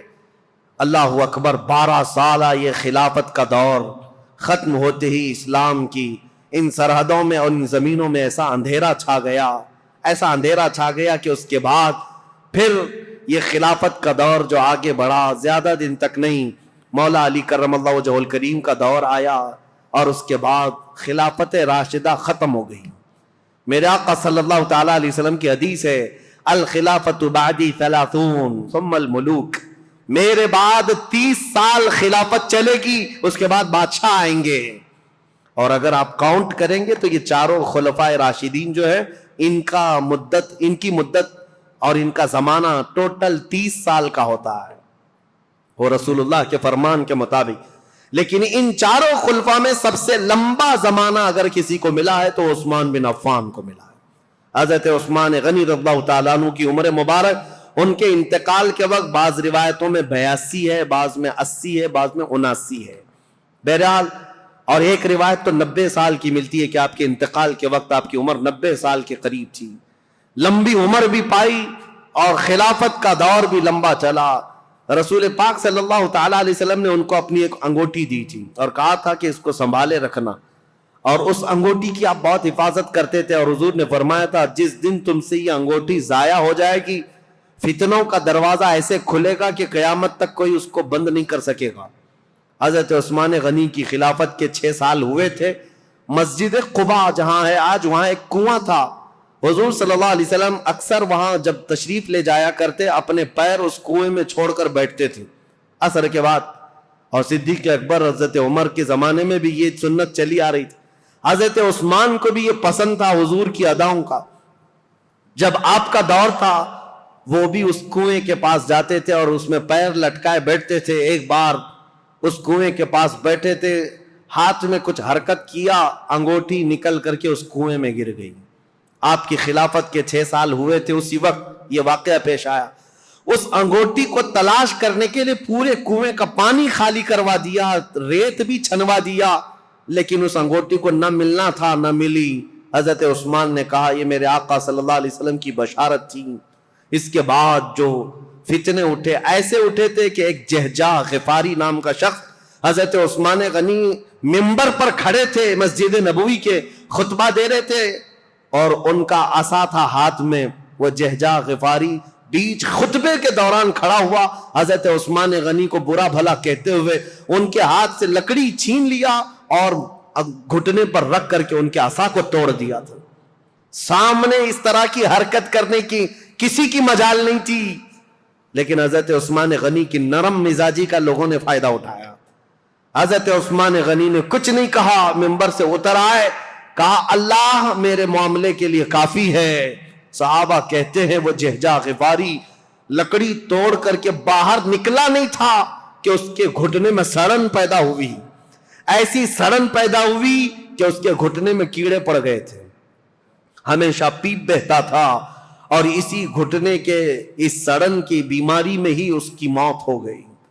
اور پھر یہ بھی روایت موجود ہے جتنے بلوائی آئے تھے حضرت عثمان غنی کے قتل کے لیے، وہ سب کے سب وہاں سے قتل کر کے جانے کے بعد جب یہ معاملہ ختم ہوا، حضرت عثمان غنی کی تدفین ہو گئی. جا رہے تھے، جاتے ہی راستے میں اکثر کے دماغ پورے پاگل ہو گئے، دیوانے ہو گئے، اور اسی پاگل پن میں وہ اپنے سروں کو ٹکراتے ہوئے مر گئے. ان میں سے ایک شخص بھی بچا نہیں جو مصر پہنچا ہو. حضرت عثمان غنی رضی اللہ تعالیٰ عنہ کی کرامات بھی بہت ساری ہیں، بہت ساری ہیں.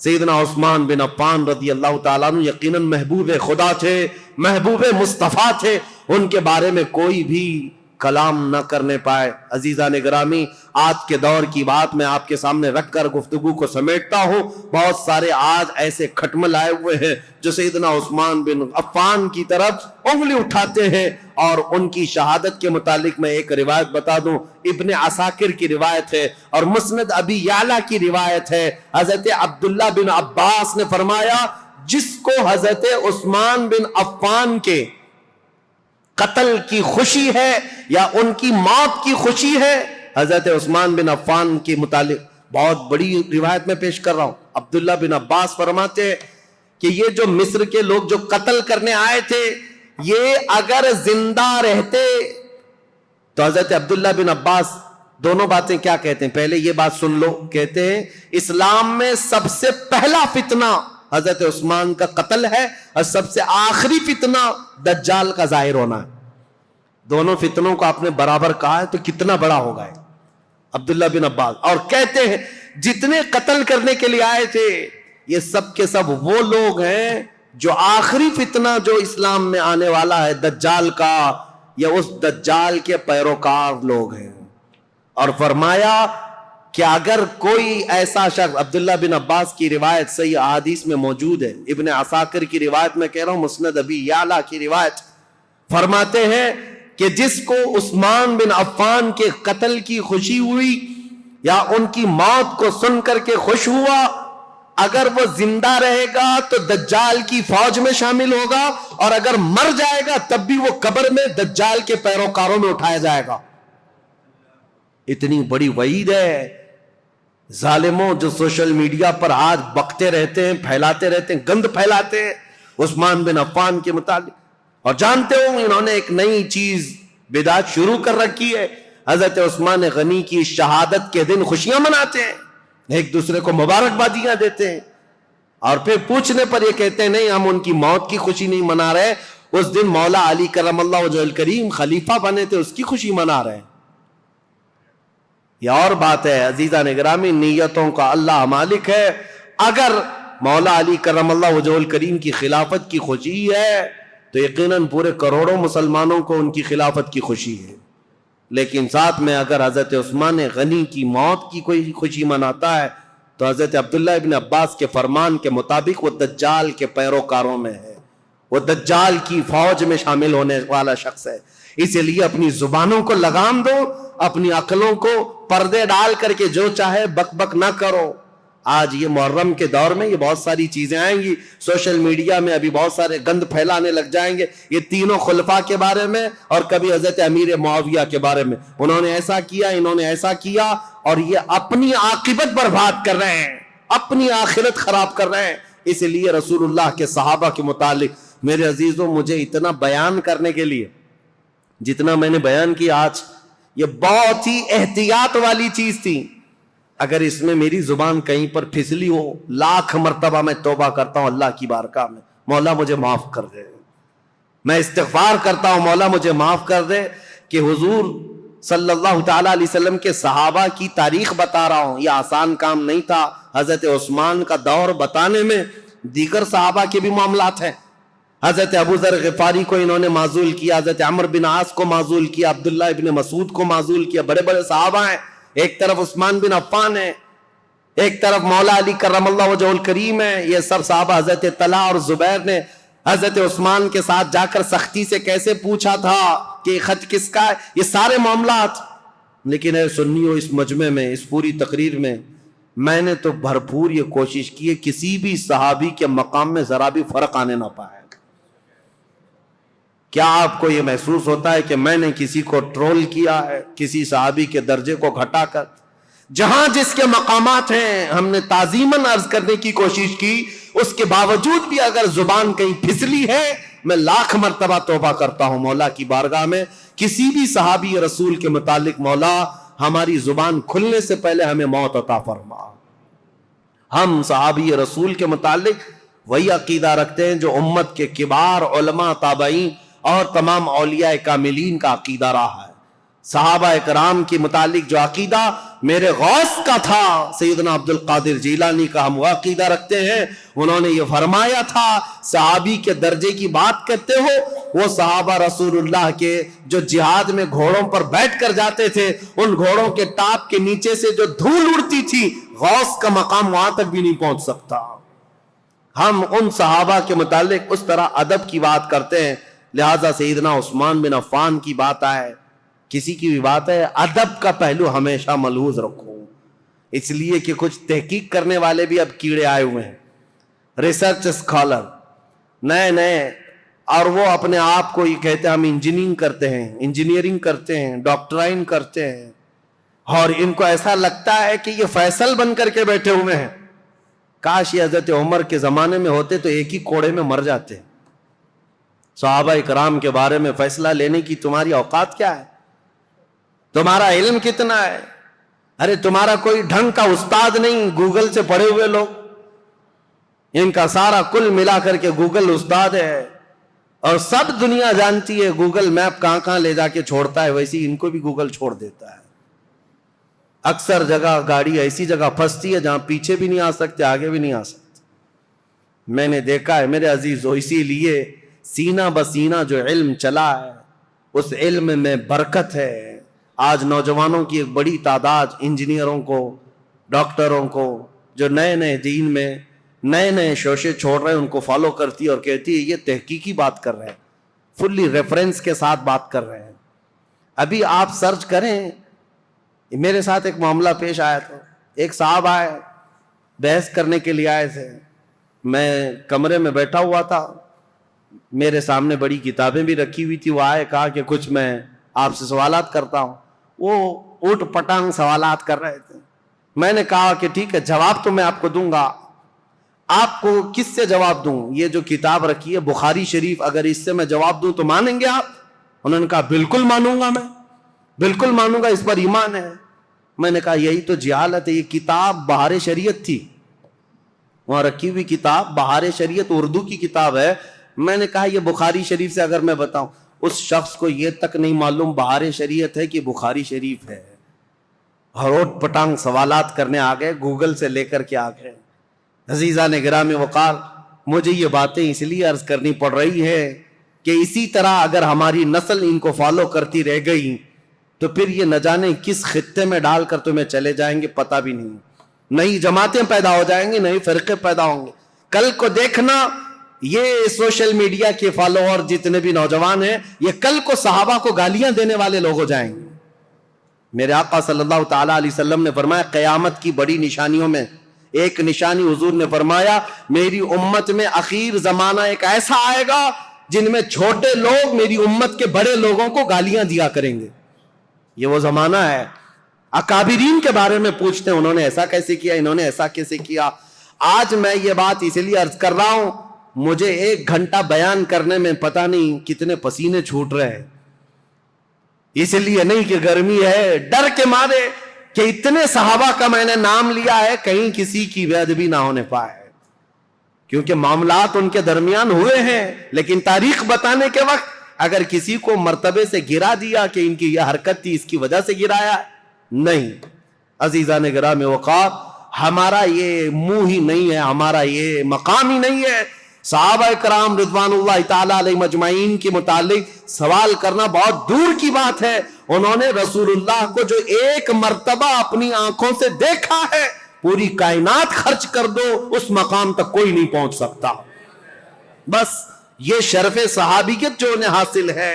اور پھر حضرت عثمان غنی کا مقام, اللہ اکبر, مقام تو وہ ہے کہ جس کے متعلق خود رسول اللہ صلی اللہ علیہ وسلم نے فرمایا اللہ کے فرشتے بھی عثمان سے حیا کرتے ہیں, عثمان سے حیا کرتے ہیں. حضرت عثمان غنی رضی اللہ تعالیٰ عنہ کی وفات کے بعد فتنوں کا ایک بہت بڑا دور شروع ہوا, لیکن فتنوں کی بیج ڈالنے والا ایک یہودی شخص تھا, منافق تھا. اور لوگوں کو آج برا لگتا ہے, کچھ لوگوں کو, کہ یہاں تک کہ کینیڈا میں بیٹھ کر کے ایک شخص نے ٹویٹ کیا تھا کہ یہودیوں کے بارے میں بہت کٹر خیالات رکھنے والا ایک مولانا ہے, مدینہ جامع مسجد کا امام, میرا نام لے کر کے, پہلے کا دور ہے, یہ ٹویٹ کر کے بتا یہودیوں کے متعلق بہت کٹر ہے اور یہ لوگوں کو اکساتا ہے, ابھارتا ہے. مجھے پتا ہے درد کہاں ہے, تکلیف کہاں ہے. آج لوگ اگر بولنا چھوڑ دیے ہیں تو میں اس بات سے کبھی بھی دامن تہی نہیں کروں گا, نہ ہی بولنا بند کروں گا. اس لیے کہ جس قوم پر اللہ نے لعنت فرمائی ہے اور میرے دین اسلام کو ٹکڑے کرنے میں اس قوم کی ہمیشہ سازش رہی ہے. جانتے ہو خلافت کے زمانے میں جتنے خلفاء ہیں سب کو اگر کسی سب سے بڑی چیز سے چیلنج تھا تو وہ رومیوں سے یا پھر ایرانیوں سے یا حبشیوں سے یا بربریوں سے یا مغل یا تاتاریوں سے نہیں, یہ یہودیوں کی دسیسہ کاری سے, یہ چوہوں سے بدتر قوم ہے. وائر کاٹتی ہے, جگہ جگہ جا کر کے چھپ کر کے, اندر گھروں میں جس طرح وائر کاٹتے ہیں. خلافت عثمانیہ ترکی کو بھی تباہ و برباد کرنے والی یہودی جماعت ہے, جنہوں نے آج بیت المقدس فتح کر لیا. سلطان عبد الحمید کے پاس یہ آئے تھے بھیک مانگنے کے لیے, فلسطین میں 2 گز زمین مل جائے. سلطان عبد الحمید نے جو جواب دیا تو آج پوری دنیا اس بات کو یاد کرتی ہے. انہوں نے کہا تھا میری پوری زندگی ختم ہو جائے, 2 گز زمین تو کیا, ایک تنکا بھی میں فلسطین کا کسی یہودی کو دینے کے لیے تیار نہیں. ان کو منانے کی 1000 کوششیں ہوئی, لیکن ان کے انتقال کے فوراً بعد ہی یہ عرب آئے اور ان سے ایگریمنٹ کر کے صرف ایک چھوٹا سا علاقہ یہودیوں نے بھیک مانگ کر 4000 لوگوں کو فلسطین میں بسایا تھا. فرسٹ ورلڈ وار کے بعد آج دنیا جان رہی ہے 4000 کو بسانے کا انجام کیا ہے. پورے عربوں کے ناک میں دم کر رکھا ہے انہوں نے. سارے عربوں کو بھی مار کر رکھا ہے، نہ مصر ان سے مقابلہ کر سکتا ہے، نہ شام مقابلہ کر سکتا ہے، نہ لبنان، نہ ایران، کوئی نہیں، بیچوں بیچ بیٹھ کر کے دسیسہ کاریاں کرتے ہیں۔ پہلے کے خلفاء جانتے تھے ان کا بویا ہوا بیج بڑا خطرناک ہوتا ہے۔ اسی لیے میرے عزیزوں، آج یہ بات مجھے عرض کرنی ضروری تھی تاریخ اسلام میں، کہ اسلام میں سب سے پہلا فتنوں کا بیج بونے والا شخص عبداللہ بن سبا یہودی تھا۔